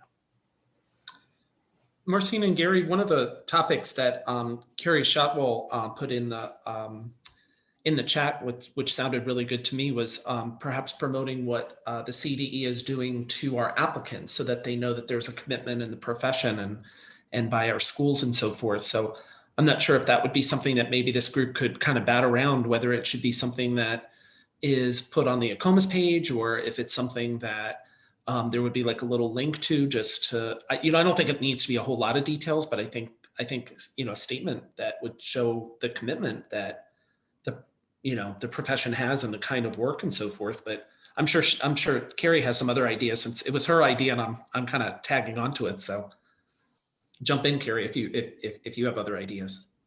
No, you got it. I was just thinking, you know, about the outcomes. If there are, you know, there's work that's done and there's some statistics and stuff, we can throw them out there on the website. But also just the fact that this council exists. I mean, I know that there's you know, an equal process for AAMC, but I think, you know, maybe some of the stuff we're doing is unique and or you know, innovative, and I think we should tell them about it. Yeah, And I think that's a good point. Thank you for bringing that up, Bill. And also, I think when Jamie asked the question, well, so what do we do? And Dr. Pickron Davis responded, well, how do we engage? We as a individual council presently, we're our individual council on the outside looking into AACOM and providing these sort of guidelines. And so, as Dr. Solis said, how do we engage the other CDEs? Do we just come and present what we're doing?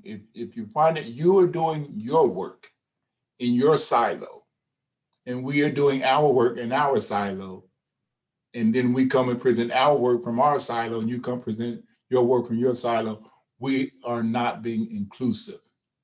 We are staying within our silo. So we don't have a common project that is measurable between councils, this one and or others, then we're not really working collaboratively. We continue to work independently. Separate data will show up, we'll present our data, and you'll show up and present your data. So what I would hope that we would be able to do from some of the things we have presented today, that you would say, as Dr. Pickron did, said, let your council pick one of those, and how can we then create a tool that brings the councils together, that develops and improves the colleges across the country, rather than us looking into your data, you looking into our, what can we do with co-members not showing up and presenting at a meeting, co-members working together, developing a tool that satisfies the columns from both perspectives, your perspective as admissions people and ours as diversity. They're not independent, they are collaborative, they are not unique, they are one. But I think that would be next steps to me.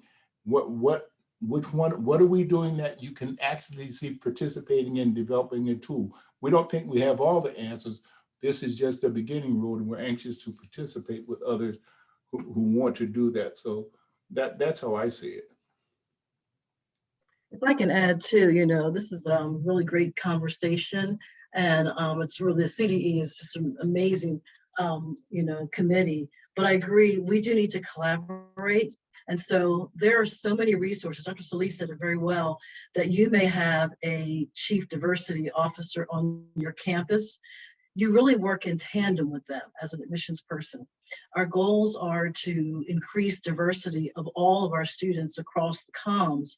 And so there's really a lot of collaboration between the admissions department or office and that diversity office. How do we recruit and how do we attract students from diverse backgrounds? How do we increase the number of underrepresented physicians? How do we increase that workforce? How do we make healthcare equitable? There are so many questions you could ask yourself, and and the answer might be with that diversity person that's on the campus that works in collaboration. They're the experts. We don't have all the answers. Our expertise obviously is in admissions. Their expertise is in identifying, programming, planning, so on. So working in collaboration is going to help that. And I think the more that we do that, then the more we're a collective voice to the Board of Deans, who now understands the significance of the work. And if there are dollars needed to increase that, then now we collectively can say, here's what we need as a profession to increase or make the meet our outcomes and objectives of increasing that physician workforce and really creating great osteopathic physicians from a variety of backgrounds. And I think that's where it probably starts. We have a new, as I'm sure Dr. Hill and Dr. Pickron Davis knows, we have a new diversity director. She's inaugural. We had one before. This is an inaugural director. Her name is Yvonne Ortiz. She's been here since September. And part of her description was to work with admissions, and we wanted to make that intentional. So I can say to you, she's now a member of our admissions committee.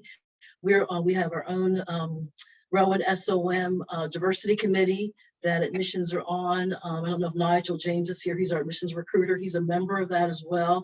So it actually encompasses a number of members of the SOM community that she spearheads. and she's doing great work and making inroads. There's the implicit bias training, the same allyship training that we receive, training on microaggressions. These are all ways to educate our communities about the significance of diversifying our, our student bodies, but also better preparing them for medical education and to treat them in ways that make their education equitable. So I think this is a great conversation. It's exciting. It's a privilege to work with these great people who've got so much background. And I think that's maybe a way to start, trying to collaborate with this council. I want to underscore. I want to underscore what Paula just said. Is that I think another great example, and thank you, Paula, for some of the examples you gave of how your office is working with your diversity director. Not to put her on the spot, but I will. But Adrienne Jones, who joined us, it'll be a year ago. She did a presentation last night for the campus community about the work that she's doing in collaboration with my office, and perhaps at a future meeting. I think it's a best practice. And she talks a lot about a work group that she chairs. So our president created a commission on racial justice following George Floyd. And the commission includes 5 work groups. And Adrienne is chairing the work group that's focused on recruitment of underrepresented minorities in medicine. And so last night she gave a report, like an update on what the work group has done since June of last year till now. In addition, my office led the creation of a new diversity, equity, and inclusion strategic plan. We had never had one. When I arrived in 2017, I was surprised, like, wow, where's my roadmap? So we were in the process in 2020 was when our plan was ending. So I took the opportunity to work with a consultant, and we created a diversity, equity, and inclusion plan that is integrated in the actual institutional plan of PCLM. So at some point, I would really like to suggest that Adrienne can give you a really good example of how the diversity and the admissions work are collaborative and shows, to me, illustrates a true partnership. I think another area that's really important that I would like to see a discussion on is retention and support. When you have students, URIMs are sitting in the classroom where they look around and maybe they are 3% of the entire population, definitely support is required. So I'd like to hear some information on retention and support, because that is so important. We've got them there now. How do we ensure that they have all they need to have to graduate? I can speak to that a little bit, Susan. Thank you. That's a really great question. So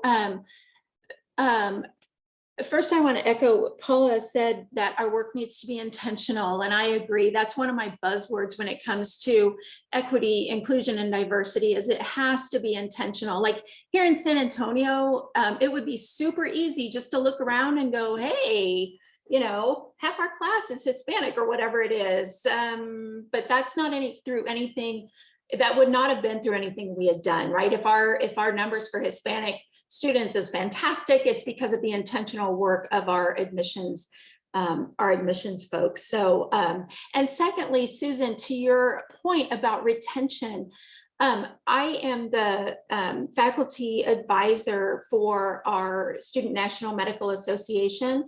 And one of the things that they brought to our attention was that some of the readings in our curriculum as early as orientation and the first unit were offensive to them because of the portrayal of the way Black patients were portrayed in these readings.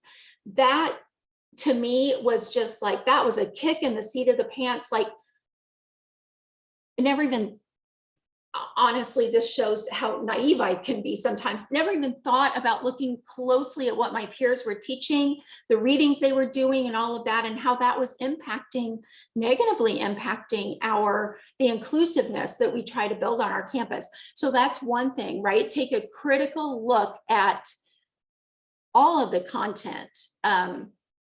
If you have a diversity officer, or if you have a diversity committee, ask them to take a look at the curriculum critically at all of the readings and talk about, like, you know, why it's important that we sort of, the buzzword is decolonize, right? The curriculum. So that's one thing. If we can get rid of those things that cause unintentional microaggressions against our students of color or underrepresented students, that's one huge thing we can do as far as retention. Another thing that I just mentioned is affinity groups for our learners, like SNMA for our African American Black students, or like the Latino Medical Student Association, the Muslim Student Association, a pride group, right? Like, provide those affinity groups and make sure that, work with your student affairs office to make sure that those groups have strong faculty support, so that they get to know their faculty advisors, the students do, so they know they can come to their faculty advisor when they don't know where else to go, right? So that's another thing. And the third thing is super simple, I hope, for all of us, and that is to practice micro affirmations. One of my favorite stories back in the before times when we were on campus all the time, every Monday, Wednesday, Friday morning, the first 2 years of the first phase one, years 1 and 2, and all the faculty, we go into these small groups for our discussion. And so our building 4, which is our small group rooms, was just packed with everybody, right? Like students and faculty and staff were all milling around this building. And I noticed a couple of weeks into the school year that there were 2 learners, they were first-year learners, Black women, who were always and only with one another. They never seemed to talk to anyone else. It was like they had found this safe place just with the 2 of them. And I was concerned about them just because from looking at them, I felt like they were feeling excluded, not feeling like they belonged or anything like that.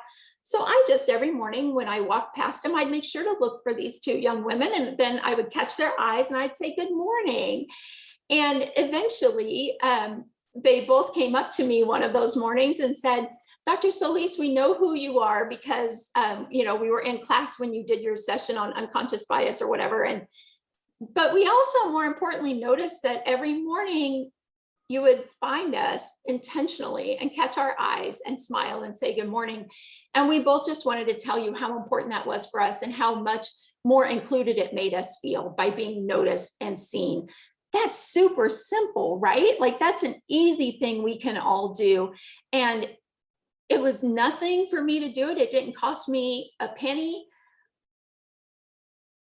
but it made a huge difference in those young women's lives, right? And so that's, you know, just practicing micro affirmations, that sort of outward intentional practice of courtesy. Yeah, so those are my, like, off the top of my head ideas, Susan. I'd love to talk more if you'd like. You know, shoot me an email or find your on-campus DEI person. So thank y'all. Our campus DEI person is Dr. Maribel Fernandez-Paul. So you are in good hands.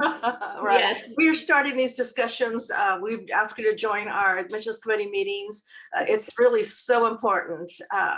And also academic support too. I'm not sure that we provide academic support to our students on campus, but I'm not sure that it is as effective. So that's another area that I'm trying to pursue also.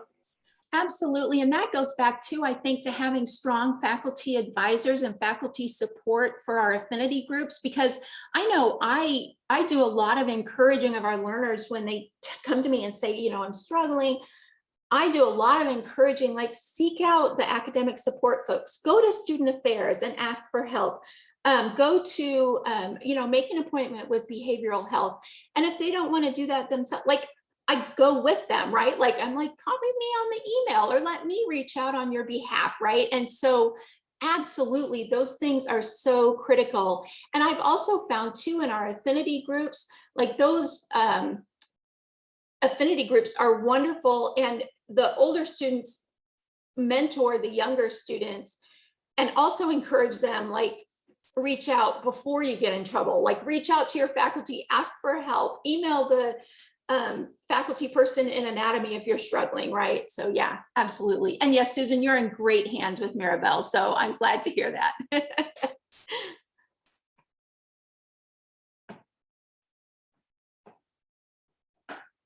Yeah, so I just put in the chat, I believe that Dr. Pickron-Davis called in the participation of Ms. Jones. So Adrian, did you want to add anything?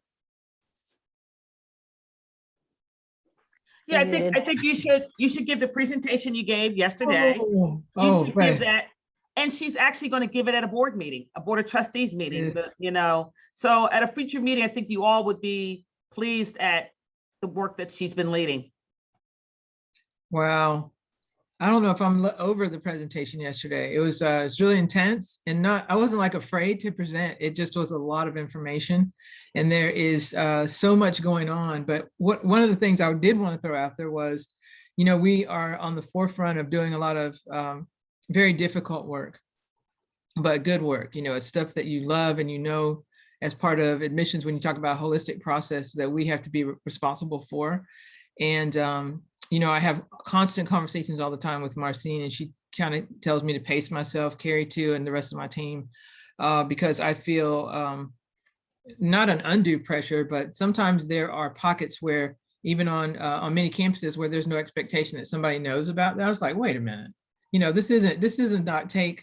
I think you heard me talk about it last time as hospitality. It doesn't take a lot of effort to think about offering a space to a diverse community, and then knowing that once they get past our doors as the admissions team, that you're going to have to take care of them when they get on campus. And then if they have a problem, they can't just come back to us. Everybody's got to, you know, it's got to be a nice, smooth handoff. And then we are actually talking about medicine. So we are the patients that they are talking about, really, that could come to their door at any point as diverse members of any community and not feel the best service. So it's like, it's really weird that that still keeps happening. So I wanted to point that out. And, you know, the team, my missions team, and Marcine's work has preceded me, had laid the ground rules and the track. And all I did was just come in and assemble them with some little bit of creativity. Our mission has diversity in it. And there are still people, they'd be like, what? You know, when we start talking about the strategic plan as the guiding document. And I guess I had my most compelling conversations with myself in the dark. Like, you know, did I even want to take this on? I tried to get out of it. I was new, you know, are you sure you want me to do this? But it was only because I did not want to really suffer the slings and arrows of people who are not on board. I didn't want to see that in my first couple of months on the job. I'll just be straight up. You know, it's you don't want to see the underbelly until you kind of get to the end. You move your family, your life, and you're going toward that, and you're just not really sure. But there were things that were implications for me with that at PCOM particularly, where I know there was more depth and that I was willing to take that chance. But it's intense. So I would be willing to present. By the time I get to the Board of Trust, I'll either be way stressed out or just be a better presentation. So by the time you see it, I'll have worked through all the kinks. But the alignment of the DEI strategic plan with our overall strategic plan. So I consider them one because it's kind of embedded and inculcated in there. Helps a lot as well because I can refer people back to that. And then I don't have to carry it like it's a burden. I can just say, hey, this is part of what we're all doing. And I would tell you that my team probably feels no room for people who do not tolerate. That's what we have to do. And that's what we're here for. And then the other side of it is we're talking about medicine and serving the public, right? The world. And our world is global. And how can you not even consider these aspects? So if you're going to put people into the community that are actually on the front lines again, right? To deal with the disparities in health with the vaccine, we owe it to them to prepare them well before they go out. And that's having, like they're going to take care of other people. So we have to take care of them as well. So their psyche's good, their mental health about it. Even for those people that struggle with all of it and don't understand it, when they meet their first patient that is not from their culture, they need to have an understanding of what their next steps are. You know, how do I manage myself and how do I do that? The last thing that I would say is as just asking more questions and trying to understand where we are in this whole mission. This is my first experience of working for a medical school, although I've been at missions for quite some time. And I learned that there were quite more people at this point who are removed from programs for unprofessional, egregious behaviors, and not as many academically, you know, so they're not the same, they are actually larger than the number of students who leave for academic reasons, but there's more people that need to be leaving. And I wanted to make sure, I was like, is there anything we can do to talk about that before they get here, so they kind of know that your own personal beliefs about some things, may take a hit, but if you're going to work in a public environment where you're touching the lives of people and influencing decisions, like who's going to get the vaccine, right? And the disparities in health just go up. It's, I was like, wow, I said, I'm gonna have to think on this one for a minute, but if there's anything that I could do to talk about that on the front end, just like we talk about, are you comfortable with being touched or touching as part of OMM? It just needs to be like another component of that. And then, so I have to sit with that for a while because I'm not really sure, but I was surprised to understand that was really something that students encounter.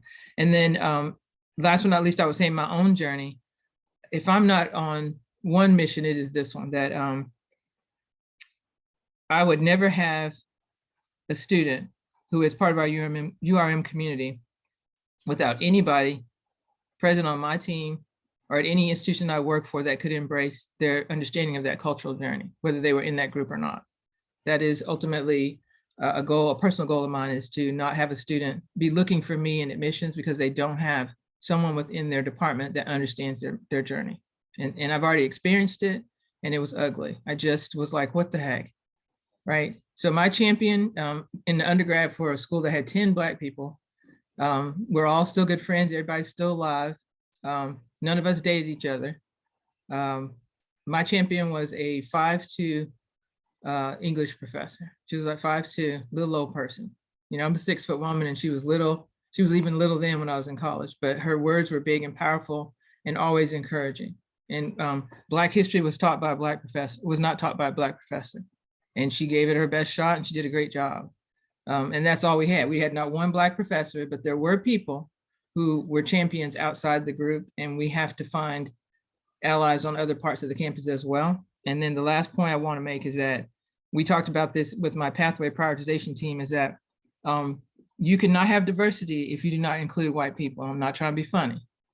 It's not just about moving one group versus the other, but if that group is the majority, they have to be included because they own the seat at the table, the representation, and they have to, same thing if you're champion issues for women, it's got to be men stepping up to say, hey, this is a part of the conversation. So that's probably more than you wanted to hear. So these are things that after yesterday's events, I really, sat with for much longer than I probably should. And I'll keep turning them over my head. And I promise that by the time I get to you, it'll be a much better presentation. So thank you for the time.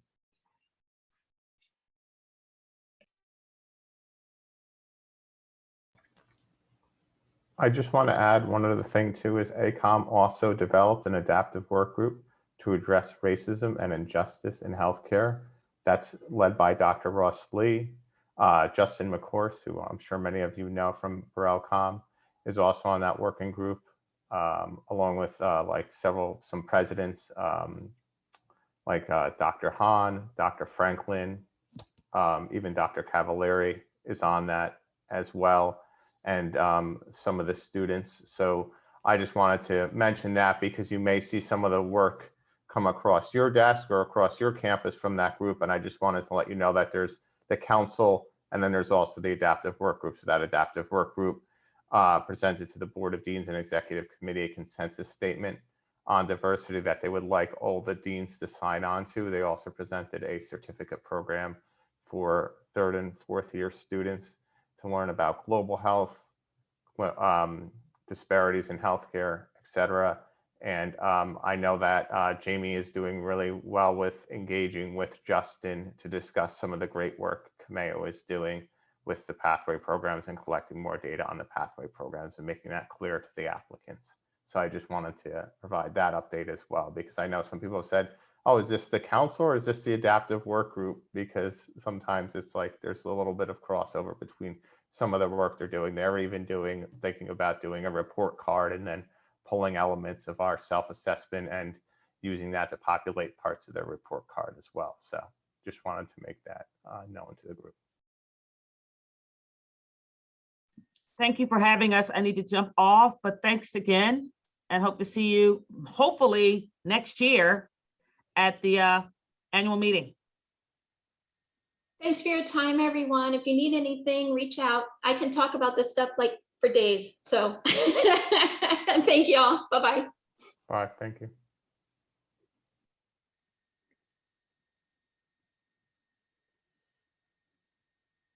Well, Adrian, no one said it out loud. Everyone, I think, did it through the chat. I sent you a private chat too, but your words and your explanations and the work that you're doing is powerful. And just listening to you, you know, just gave me so many ideas, and really just.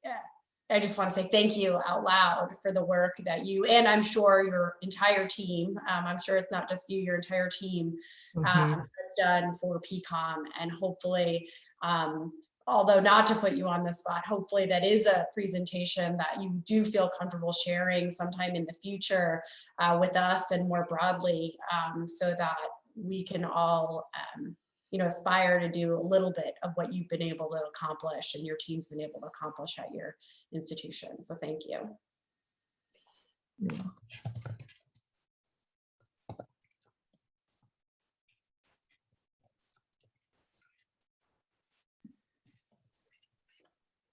Molly, what are our topics for discussion today? I know that we do have about 52 minutes, you know, if we're going to be exact, to talk about any roundtable discussion items that either is brought up here or that you have pre-planned to discuss. I believe we were going to talk about diversity recruitment.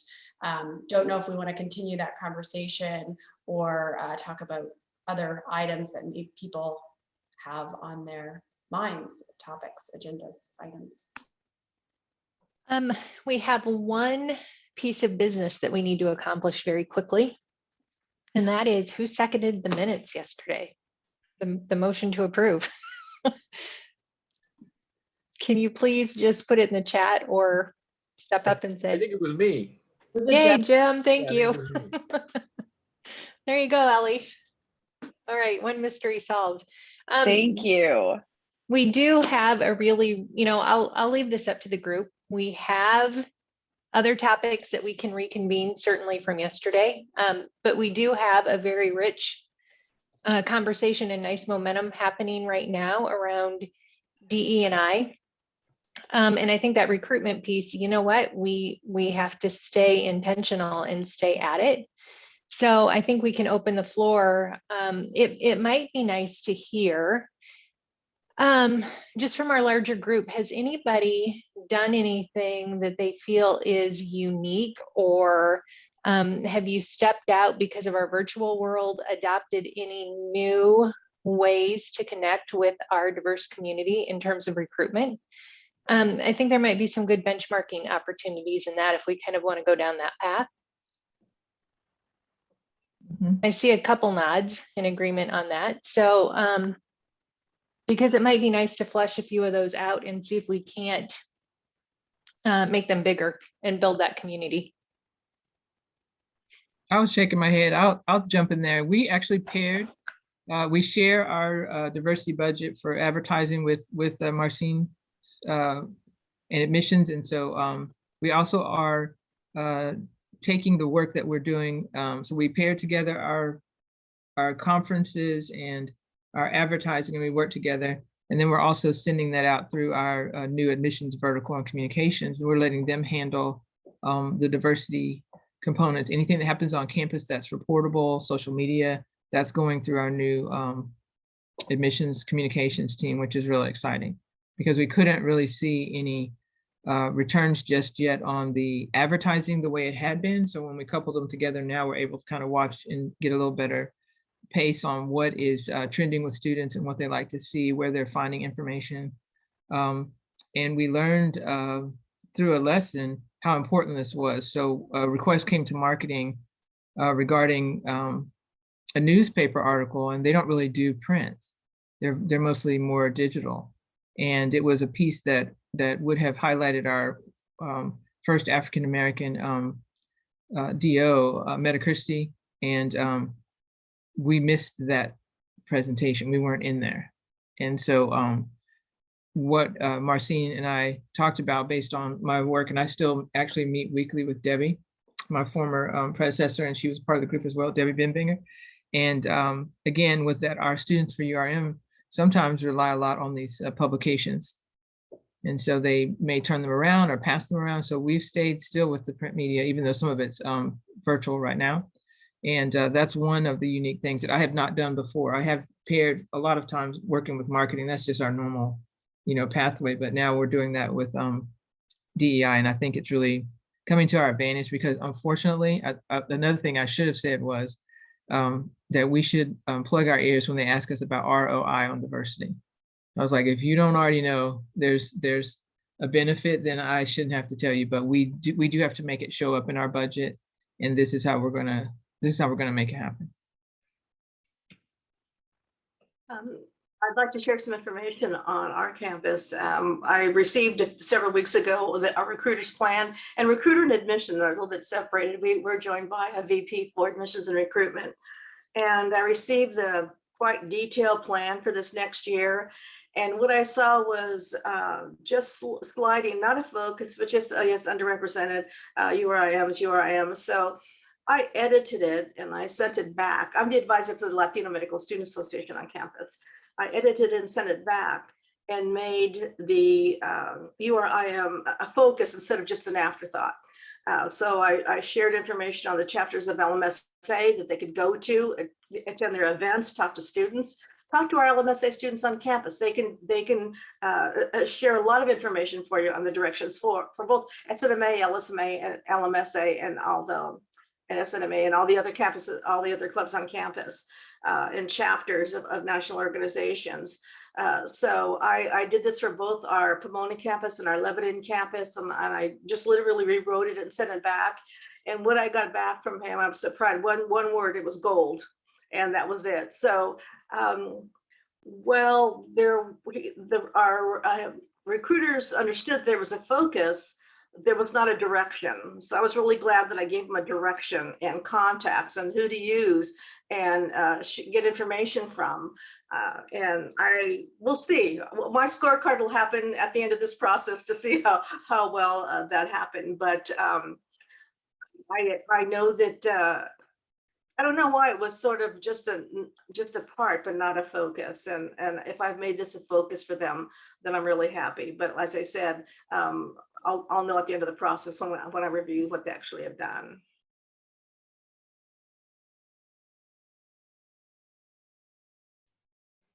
So I'll share a little bit. So as I mentioned, we have our inaugural DEI director. She's been amazing. She comes with a really rich education background. But we, couple things. We found that our underrepresented prospective students are very interested in our mission.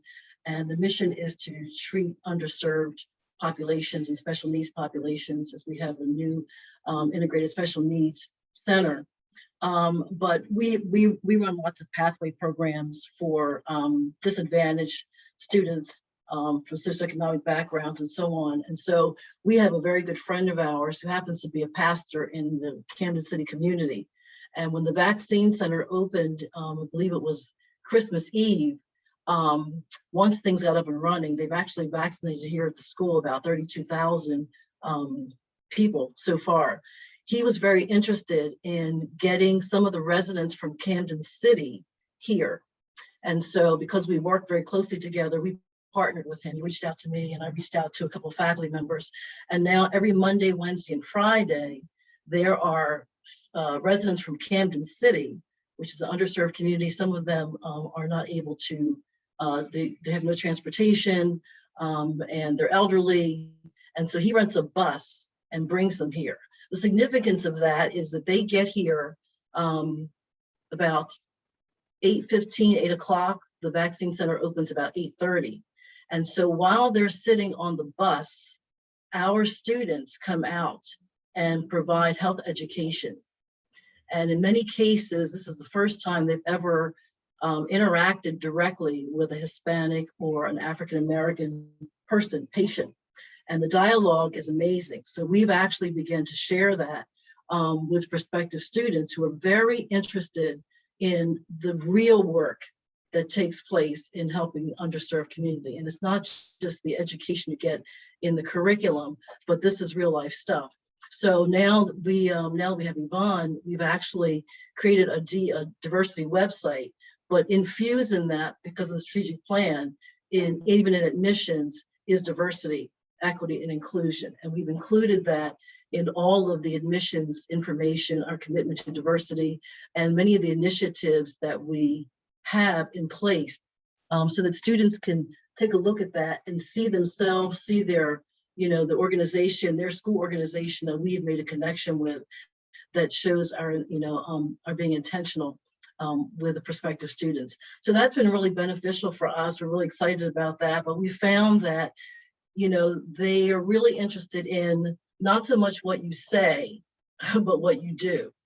And you need to definitely be intentional. And so that was, it's still, the fact that we've seen so much, so much this year with COVID and the issues related to health inequities. We've seen, unfortunately, what happened to George Floyd and racism, and it continues with the Asian population and beyond, which is really, very difficult to see.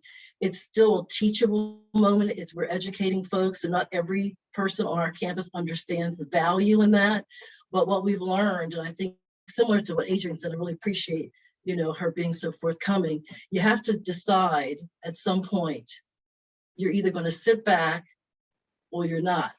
And I think that's what happened. You decide to go ahead and do what's necessary to make things equitable, and you just take a chance. And so the opportunity to partner with, his name is Reverend White, who's like boots on the ground, to make things happen, helped our institutions see the value of providing care to a diverse patient population, and made it less, I guess, fearful, because in some cases that's what happens. And so we have a diverse student population. What we learned is that, similar to what Adrienne said, once students get into the medical school, right, you don't want to be the only person that they can relate to. So when there's an issue, then maybe, they're coming back to you, but the entire community should be in a position to provide support. So that was a teachable moment for us, and we're really excited about that. And as a result, one of our faculty just received a grant to give about 2,000 vaccines to the homeless. And our students are very involved with that. So it's, again, some of the things that we're doing to help our prospective students who are very interested in serving this populations understand the value that we place in that as well.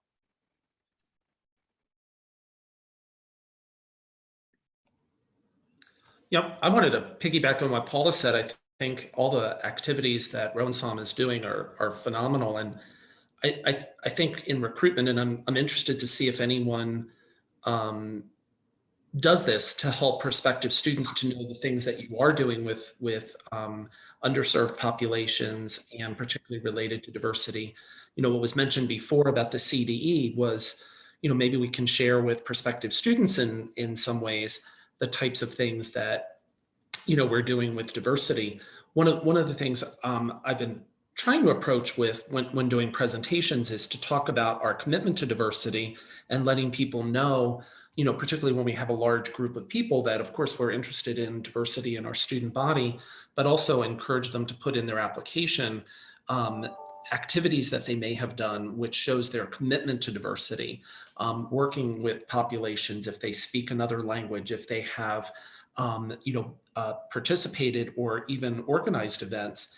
And it's really interesting because I'll have students who might email me back and say, well, do you think that it's important that, I worked in a soup kitchen that's in an area that, has low, and I'm like, yeah, make sure you include those words. Don't just say, I worked for, a soup kitchen, or I worked in a clinic. If it's an underserved clinic, you talk about the population and what you learned from it. And hopefully those richness of experiences occur.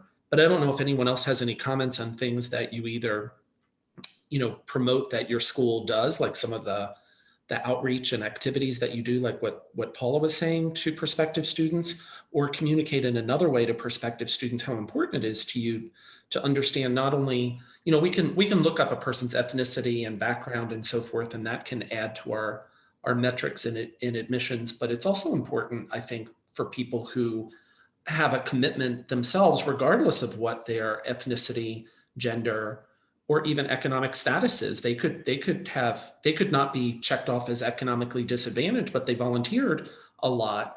And I think that's rich. Our first candidate for a admission scholarship we had for an HBCU was a Caucasian applicant. And we had a very strong discussion in our admissions committee about that, and saying that, a person who is, a Caucasian individual who goes to an HBCU has a unique set of circumstances that a lot of other people from their background doesn't have. And aren't those types of activities and things, things that we would like. So love to hear if anybody has any ideas on how to get that word out, or if you do a better job than we do on that. The Latino Medical Student Association leads a group of students that work at a local day labor center. There's a day labor center that's just close to our campus. In the morning, the laborers gather just to see if there's going to be any work for them. And they bring students from, they're predominantly Spanish speaking.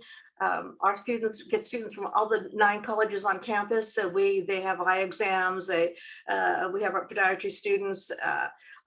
So they bring all of the students on campus, and I think and our students, I'm finding that we get more students that want to do it than not. And I've been surprised at the students that speaks better Spanish than I do, if they're not Hispanic or Mexican or anything. And that it just really warms my heart to know that the students are willing, all of the students on campus from the different programs are willing to go to these centers and help out. And they are just dying to do that. They're just anxious to do this. So Paula, your example is absolutely fantastic, and I intend to take this back to our school as another way that our students can help out, because they're just really wanting to do this. And Adrian, what you said, just can't be Hispanic, African American, Afro American, everybody, inclusion, everybody in these communities to work in any community that they want to. So I feel it's really important to do that, and I'm gathering a lot of good information to take back to our students and giving them opportunities to be able to do more in their community during this time.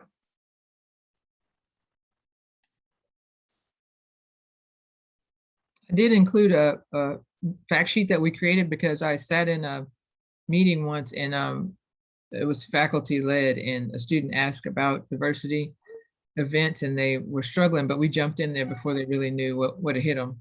So we helped them out. But I said, that's why I was laughing at Marcine, because she did a overview and a voiceover of a presentation, but she wouldn't give me the full, like, I need your face and can you be live? So she owes me that as a result of this when we get back. But we worked with her in marketing and the team, and again, working on a fact sheet that we could share with anyone. And this one is one that went out to the students. And then it's also just a good piece that if you're not familiar with what's going on, you can share that with any member of our community and they will know as well. But we often don't advertise well within our own community, and we need to do some more of that so that they know the work and can speak about it even when we're not present in the room. And had somebody cracking up. It's like, they were like, no, you didn't throw out that always be closing thing, did you? I was like, well, I did something kind of similar. We're always having to jump in there and kind of, add our 2 cents. But this particular diversity fact sheet has helped us a lot, or at least it's helped me. So then I don't have to talk about all the things. They're just right there, and then somebody can kind of pick and choose what they learn about. I'm not sure if other schools have cultural competency projects. And one of the things I pointed out to Marcine and our HR person was that somewhere in our performance reviews needs to be some competence about diversity. Like, how are you participating in it? How are you showing up at work? Are you part of the problem? Or are you trying to mitigate the problem? And they just laughed. And I said, well, some of it comes back to that because it starts with onboarding. So with Carrie and team, as we've interviewed new members, Craig's on the call. Let's see, Dana's here. Who else is on? But anyway, all the members of my team, we have incorporated diversity questions into our interviews with potential members of the admissions team. So we're making it clear from start that this is something that we expect that you are interested in. And many of them are coming and pointing that out, but I think it's critical to add it at the very beginning and onboard. And we're probably going to try to come up with something next to go beyond the, just like FERPA, you know how if you don't use it every day, you kind of forget it. Same thing is having some real live scenarios around situations of bias so that we have a better understanding of how does it happen. You know, somebody's always describing it to you, but if you've never seen it play out, it might not be familiar. And then how would you act in that scenario? What would you do? So.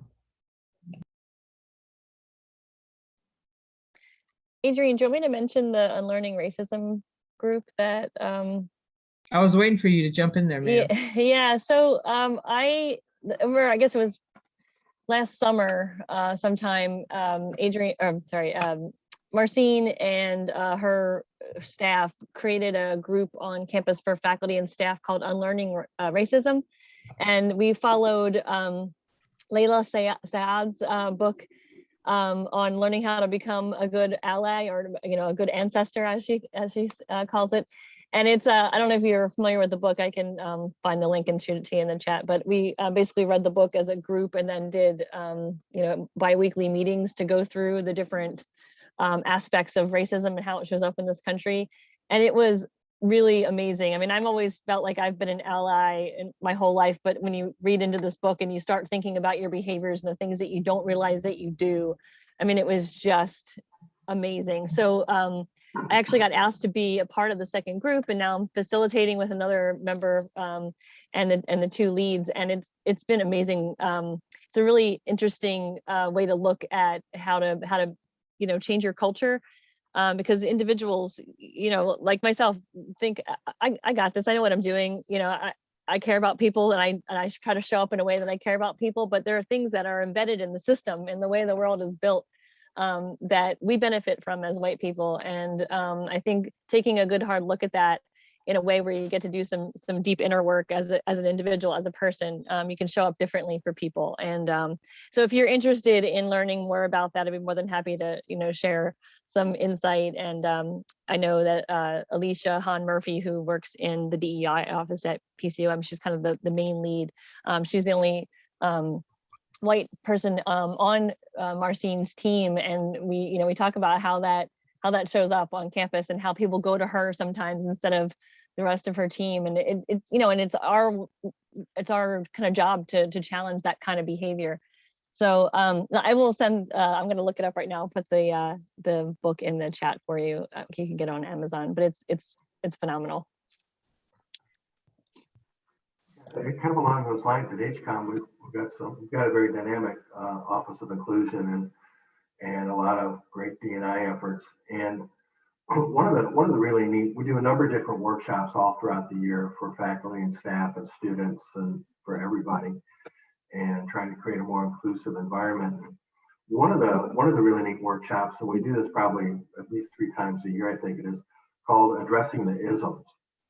And take your pick of whatever ism, racism, ageism, sexism, and it's interesting. We partner with, here at the university, we partner with our School of Theater.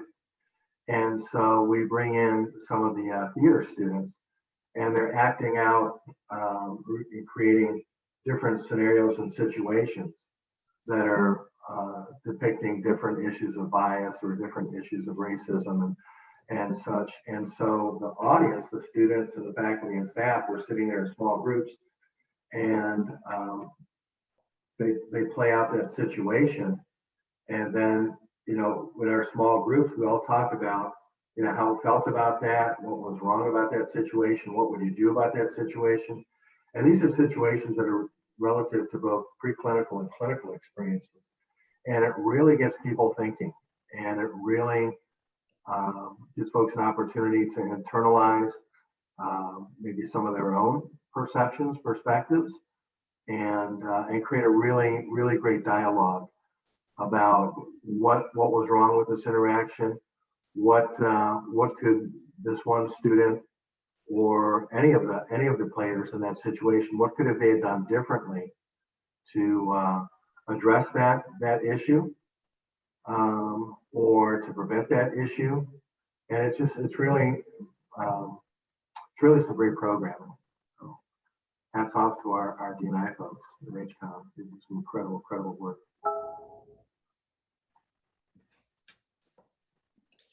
If you're also interested in programs, the University of South Florida right now is hosting a free diversity, equity, and inclusion in the workplace certificate program. We're in week 3 right now, but it's all available online for free. There's weekly quizzes. You can participate live or watch them back. And even in week 3, you can still watch back from week 1. So it's pretty introductory, but it talks a lot about emotional intelligence. It allows you to question yourself. And I think it's a good beginner program. So if anyone is interested in that, that's a free program as well, that's out there.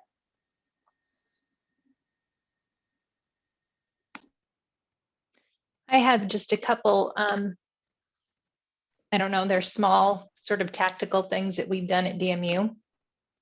And I doubt these are very unique to anybody, and you might go, oh, duh.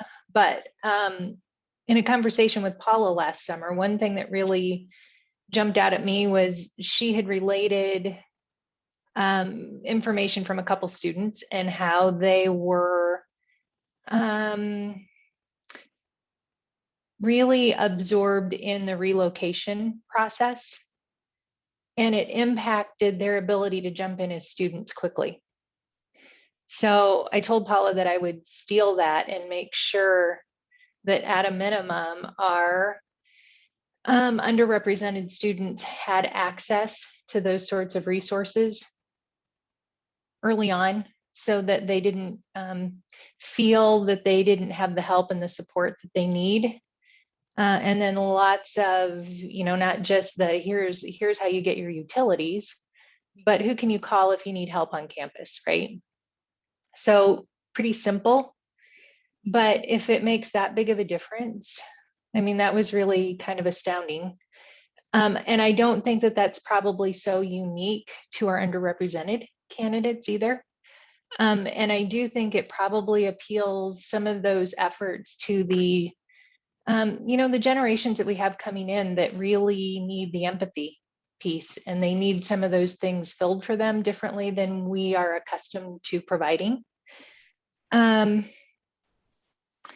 other thing that we've done for a few years, but we really amped it up this year, is using coupon codes and trying to partner and deliver those in appropriate places for candidates to have access to be able to apply. And like I think most of our campuses, we did develop a formal faculty staff diversity council. And so that's been pretty active and very active in helping with the recruitment of, not just recruitment, but the engagement of our accepted candidates. And so that's been huge to have that and have that support for our office, because that's a lot for us to try and convince candidates that we're, somebody said it earlier, how do you show them instead of tell them? That's one way to get the rest of the campus involved, right? That it goes beyond that welcome mat that admissions puts out. And then Andrea, you had made a comment about hugs earlier. And I wondered if you would tell us a little more about that. So our diversity and inclusion office has hugs instead of URM. So it was new. I'm not sure whether they came up with it. I'm not sure where the origin is. Bill was asking me that earlier, but it stands for Historically Underrepresented Groups. And so they wanted they're wanting the university as a whole to adopt this term instead of using the term. With reporting, it makes it interesting because the systems are all set up with URM, with applications and all different types of things. But in conversations, that's where it usually, I mean, we still see URM on reports and things like that, but in a lot of conversations, we are starting to see the HUGS term being used a lot more regularly. So I think the origin or the thoughts behind it from what's been explained is just that it's a more inclusive group, and it's not just who fits within which racial and ethnic groups. Groups tend to be more from areas that are historically underrepresented. So it's kind of a nuance, I think, but it is something that they feel pretty passionate about. And so across the university, we're starting to see that term or that acronym being used a lot more regularly. Thank you for sharing that. I did have one more thing, and I'm not sure that this is particularly enlightening to anyone, but with my team, we have monthly team meetings, and not monthly, sorry.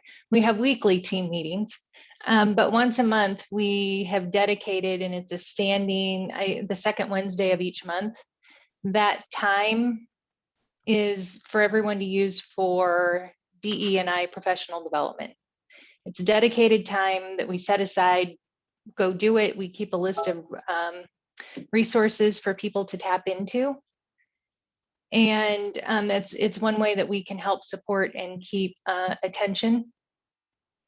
And then let people be more confident too in how we manage ourselves in this process. Well, you mentioned using coupon codes and that, you know, it's intentional where you use those. Could you share both how you use it and like who you use it for? You know, what's the intentional part?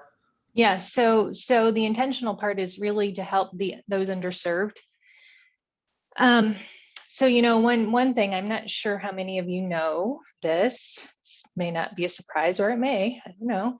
Iowa is not particularly diverse, right? So we can use it to help regionally in identifying those candidates who, and this might also be shocking to some of you, but locally, we have a lot of people that don't know we're here. I mean, even in Des Moines, people don't know Des Moines University is here. So we struggle with this just being known in general. And then certainly to those that are underserved, it's difficult to become an option when they don't know we're here, right? So by working with our local advisors at our regional schools, that's been one way that we just share the coupon code, and we trust them to share it with students that they have that fit those profiles. And you know, the return has been, I think that it's been pretty positive that we've seen, because we actually have matriculants that that are enrolled because of sharing the coupon code, right? They're not huge numbers, but we kind of know that going into it, and we see it as the investment, even if they don't end up at DMU. It's supporting the community and helping helping those find their way to medical school, right? So that's one way. And then another way, like when ACOM puts a call out, will you guys support these? We step up and provide those coupon codes. Like, yeah, how many, you know? So I think this year, it's not a huge number, but we probably did in the neighborhood of 50 coupon codes. Again, go ahead. Oh, I'm sorry. Is that coupon code for the ACOMAs, for the secondary, for both? Well, we don't have a secondary, so it's for the primary. Okay. All right, great. And, you know, especially in a year where we didn't travel, it's difficult to connect, right? What are some of those ways that we can make other resources available? And try and make those partnerships happen so that these are sustainable pathways too, right? I don't know if it's a best way, but it was a way. It's nice. So It's a great idea. Just wanted to chime in for a moment. You heard so many great things from Adrian and Carrie in terms of what we're doing at PCOM and all of the wonderful things that are happening at the other institutions as well. One area of focus for us also has been attracting more minority faculty members to PCOM. I've had the pleasure of serving on the president's task force for that currently at our school. And it's one thing for us to recruit these minority students, get them to our campuses. And guess what we keep hearing? There's no one here that looks like me from a faculty standpoint. And so that's been a huge focus for us recently. And I know that many times we don't get a chance to kind of discuss this as a group, but it's huge for the students when they don't feel like there's someone they can connect to or connect with. And so, that's really been an emphasis for us. We've been really intentional about how do we go out and recruit more minority faculty members across all programs, not just for DO, but since this is who we are and what we're talking about today, we've got to be able to go out and find those faculty members who look like our students. And because there's one thing, we'll have a class that reflects our community, but we don't have the faculty members there to really connect with the students. And so that's really been a task that we've been on. We've been very intentional about moving forward with this. So I hope that becomes a part of our conversation going forward as well. Is how do we put that into place as well?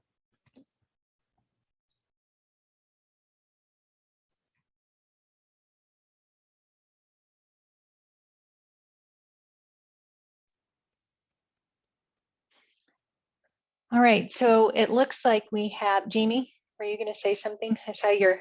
Oh, I have 2 points. One is I wanted to make sure everyone understood coupon codes. So through Liaison and ACOM, we can give an institution codes. So they're numeric codes that then the institution has the ability to give to whomever they want.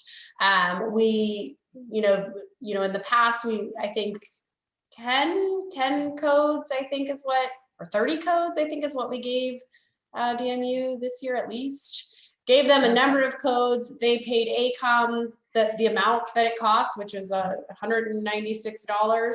And then we gave DCOM the number of codes, and then, sorry, not DCOM, DMU, the number of codes, and then they distributed them to their students. Next year through ACOMAS, you'll actually be able to track these students through the system. So this year, if Molly wanted to track those students, she'd have to do that outside the system. She wouldn't be able to say, oh, I gave this code to, maybe she gave it to pre-health advisors for them to distribute to their students. She wouldn't know that Johnny X was given a code and that's who she should follow. But in the future, next cycle, she'll be able to do that. She'll be able to know that Johnny X received a code from her institution and she can track Johnny if she wasn't the one to give him the code. So that's something about the codes. And then I just, had a question. I don't know if we have enough time to delve into this, but, each year the national pool has increased slowly in terms of racial and ethnic diversity. The applicant pool has. The matriculation pool has not. And so this year we know that the applicant pool is even larger, especially with the data we showed you yesterday on racial and ethnic underrepresented in medicine. Are you seeing that in your accepted pools? Are you seeing that in your applicant pools? I haven't looked specifically at individual institutions, but if you're seeing that, is that changing your the faces of your your accepted applicants right now? I think Courtney raised her hand, maybe.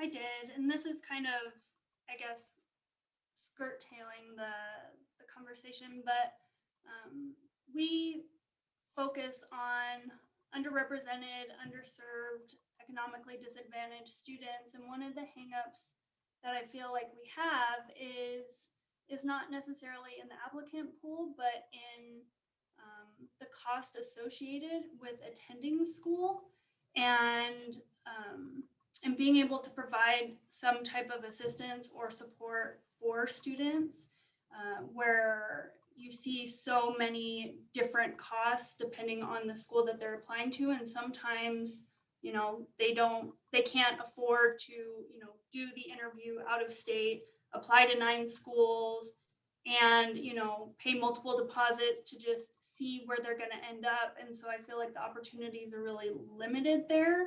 And so if they apply to us, I know that they're serious, but it's been hard to kind of broach the subject of scholarship or financial assistance and kind of growing that to assist with, you know, economically disadvantaged or underserved populations. So I was just seeing if there was any feedback on how other people have broached this topic with leadership and trying to get them to focus more on that, because then, you know, each helps each other. Just any feedback on that, if anybody else has had that kind of issue.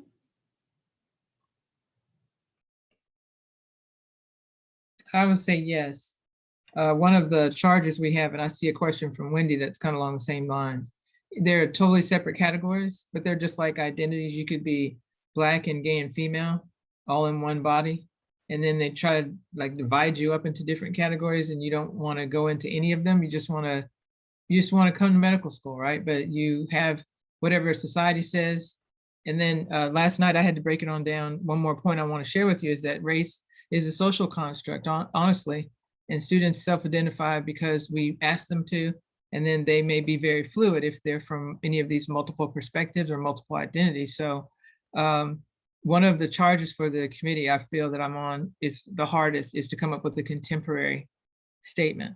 But I think what you want to try to do is embrace it all, include it all, so that you have a understanding of where one leads to a disadvantage for the other or how they connect, and just try to be as sensitive. And one of the questions that was asked of me from leadership was like, when does that end? I said, well, if we're going to be in this business, it won't ever end. We'll always be sensitive to these issues. So there's not a hard and fast answer, but I think that I'll tell you this, and then we can laugh about it. So we were working on a scholarship for physician's assistants, which is highly female and highly white, right? And I was like, can we get some men in the room? And everybody's laughing. And I was like, but we really need to do that. And I'm looking at a faculty that is all white. No, not one adjunct, not one African-American, not even an African, nothing in the room. I was like, whoa.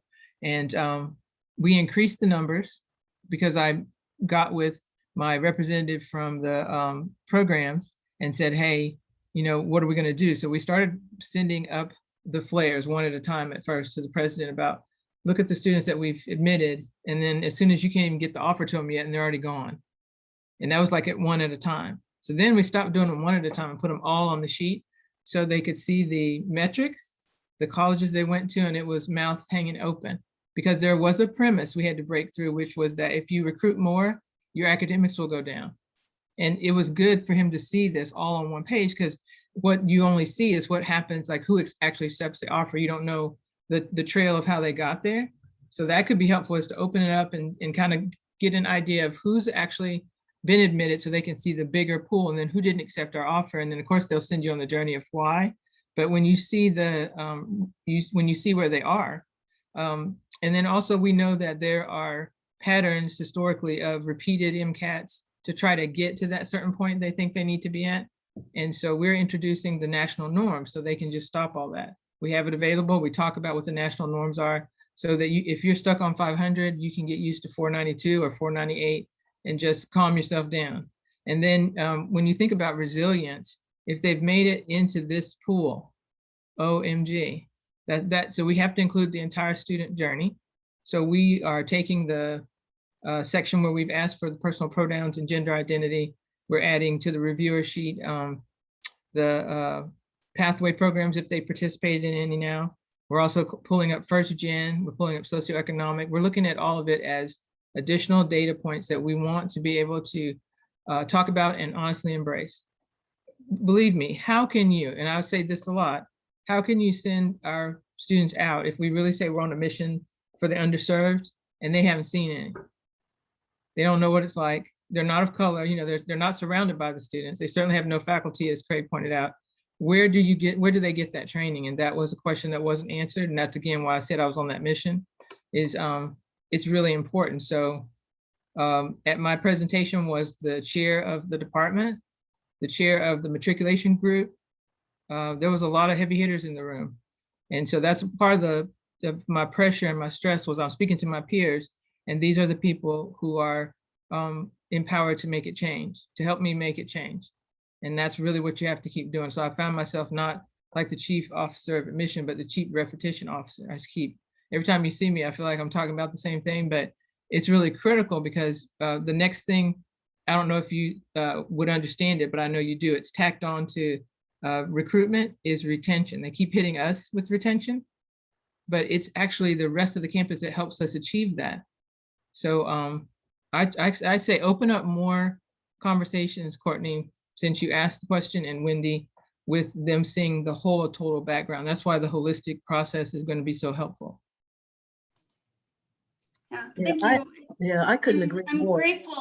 I'm grateful that, you know, we have been able to do, you know, such a focus on our mission, and people are a lot more open, and I completely agree with seeing the whole path and things like that. It's just, I feel so bad that we do all of those things that we're talking about as being important, but then the support on the back end, I don't want that to just kind of fall off. We have all of this information that we know, and yet I feel like there's kind of a steep drop off. So like we're saying with the faculty numbers and with financial support and with some other support systems and things like that, or scholarships and helping. It's not just all about the front end. I feel like we've gotten that under our belt, but having people recognize that there also needs to be some work and some assistance on a different side as well. So Courtney, I'm going to be transparent and tell you that we did a great job on the front end and found out that some of our students were having challenges progressing through. And to be very transparent, as an admissions dean, I apologize to them for that experience, because what I shared with them was not what they got. And this is something that took place amongst leadership at Rowan Somm. As a result of that, first of all, it was very courageous for them to express their concerns because they did in front of leadership, but it was so eloquent. And there are students, and we have a responsibility to educate them and make them future physicians that are going to care for this diverse patient population, and they're leaving your school. So you need to make certain that you provide them with the best education. As a result of that, that opened up a conversation. It was necessary, and I can tell you now that not only have their concerns been addressed, we know they're talking about the fact that the cost of education, medical education, is high, and and so there are so many fees attached. And we belong to another institution. So Rowan University kind of governs the dollars that Rowan SOM receives. And they went to the Board of Trustees very eloquently with our DEI director. She was there. She wasn't necessarily, championing for them. They spoke on their own behalf. As a result, I can tell you that I have been added to committees on eliminating medical school debt and to lessen the cost of tuition for students. In addition, the university is trying to figure out ways to provide an financial opportunities for students to gain access to education, to increase the number of underrepresented students in pathway programs in medical schools and at Cooper Medical School and Rowan Somm. But and of course, and as I mentioned earlier, being on a DEI committee, you're in a good position if you feel comfortable. I listening to Adrienne, I really respect what she's saying, because I think that what happens, and I'm speaking for myself, is that you got two options. You're either going to admit students based upon the protocol that has been presented to you, or you're going to admit students based on what you truly believe is the proper way to admit them and to make it equitable. And when you come to terms with that and you make a decision, then it's full steam ahead. And I think that's what's happened to us. And so we have very open conversations. We can talk openly with our admissions committee. It's holistic review. So we do look at the differences, and we understand, like in Wendy's comment, that yes, regardless of whether you have an educational disadvantage or, a financial disadvantage, the color of your skin could determine whether or not you get into medical school or not, and whether or not what that means. So those conversations are had, and I think that's been beneficial to us. So I would tell you, if you feel comfortable, if you have an ally or someone you can talk to about that, then you might want to start those conversations, because it's been very helpful. It was painful initially, but at this point, I can see progress. I think our students see progress. To answer Jamie's question earlier, we probably have the largest number of underrepresented students in our entering class this year than we ever have. And that's because our class size has increased. So I should take that back. There was a year that we were probably where we are now percentage-wise, but the sheer volume of underrepresented students this year has increased significantly, and it was intentional by the committee, by the community at large, because of the conversations that our students have had, and it's been helpful.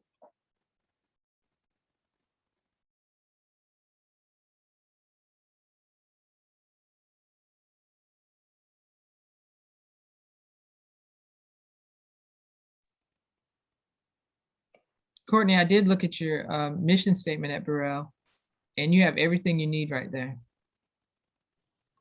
Yeah, and I feel like we're, speaking candidly, I feel like a lot of things we're doing really right, and I'm so proud and everything. It's just turning conversations into actions on some of these other initiatives that would help support and have more success and be beneficial to the students. I feel really strongly in that.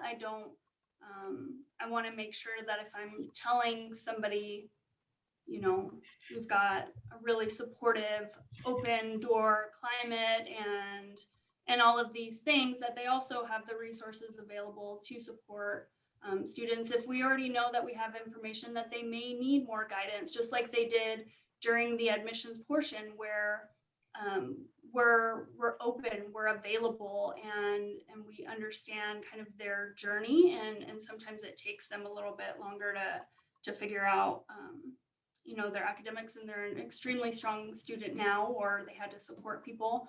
So I just want to make sure that as we're focusing on the front end, we're also focusing on some of these other things that would be helpful, decrease kind of the burden and the stress of the finance and some of the other things associated with kind of the journey through school, not just getting in.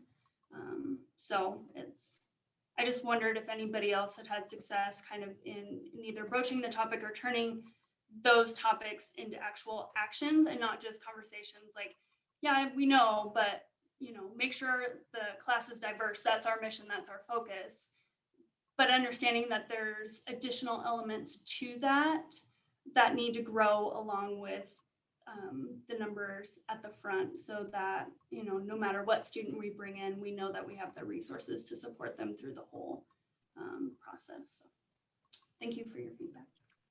You've got a really good DEI director too, and Justin, of course. I think you've got an ally in him, and so that might be a great place for you to start, since I know that he would definitely promote the programming necessary to, or even maybe you could present a united front and talk about, your concerns with him directly, as you're doing now, and then maybe come up with a strategic plan, action plan for how you might begin to present that to, your faculty, your deans, and whoever else is in charge. Yeah, he's absolutely on board. We've been singing the same tune now, it seems, for a couple of years, and so I think, you know, we always kind of re-up at the beginning of the year and try to put it forward, but we can keep trying. It's important. So thank you.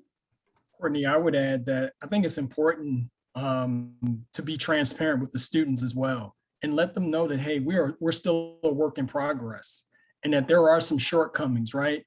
But we recognize that there's some areas we need to improve on to provide the support for you once you get here. I think it's critically important to say that up front. That way, they're not feeling like, hey, you promised me something and I'm not seeing those things happening while I'm here. I know when we were struggling and Adrian talked about our PA program, I remember students coming to me saying, hey, you guys don't seem like you accept career changers or graduate students or students of color and things of that nature. And I said to them, I said, hey, we're a work in progress. We're striving to get better. And this is before Adrian even joined us. And now we're starting to see those things turn. So I think it's important to have those honest conversations up front and be okay with that. Be okay with the fact that, hey, we're still working on this thing and it doesn't happen overnight. So don't beat yourself up about it, but just recognize that it's a process.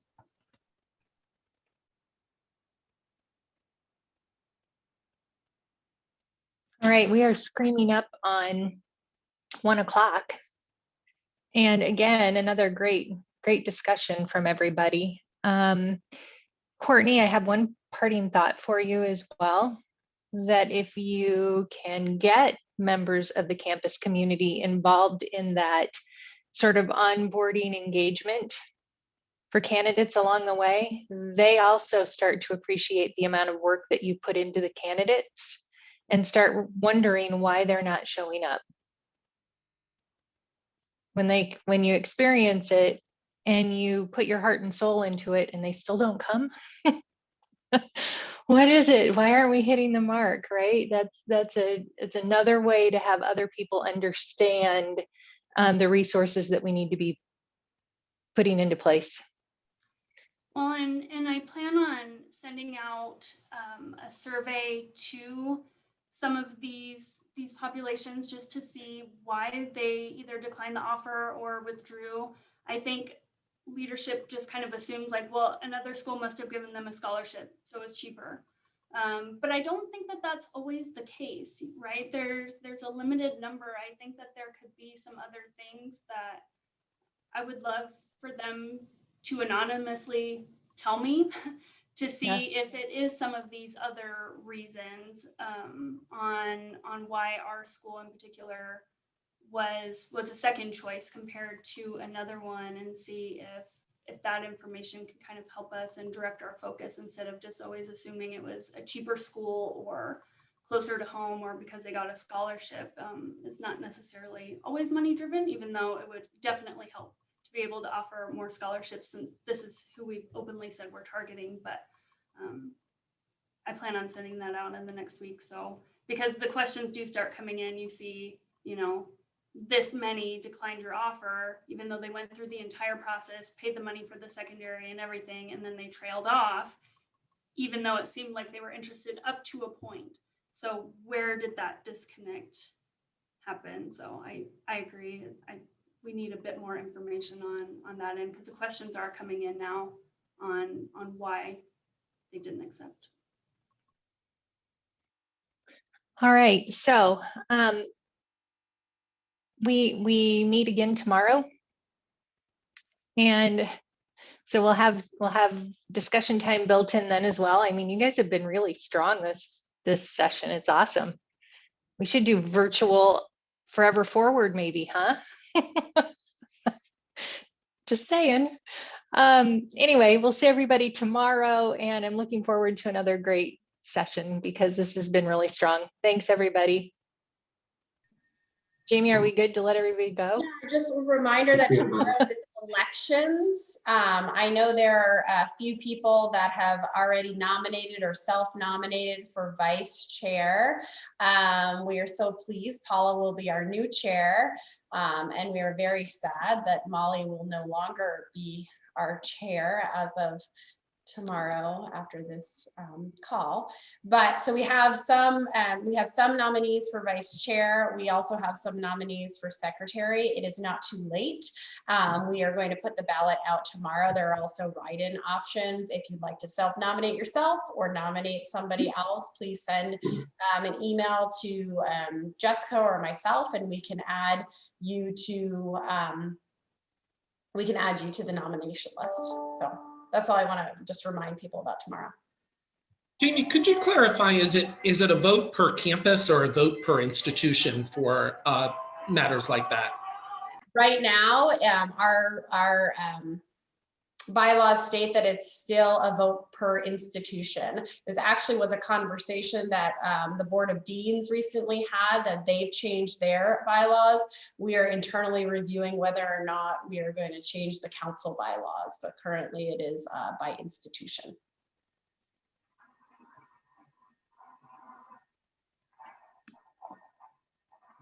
Thank you. All right, Jim, I'm assuming you were waving goodbye to everybody earlier. Yeah, okay, cool. Just making sure I didn't miss a question. And John, you're unmuted just because you want to say goodbye? Let's say goodbye. Okay, good. All right, everybody. We'll see you tomorrow. Thank you. Bye. Bye. Bye.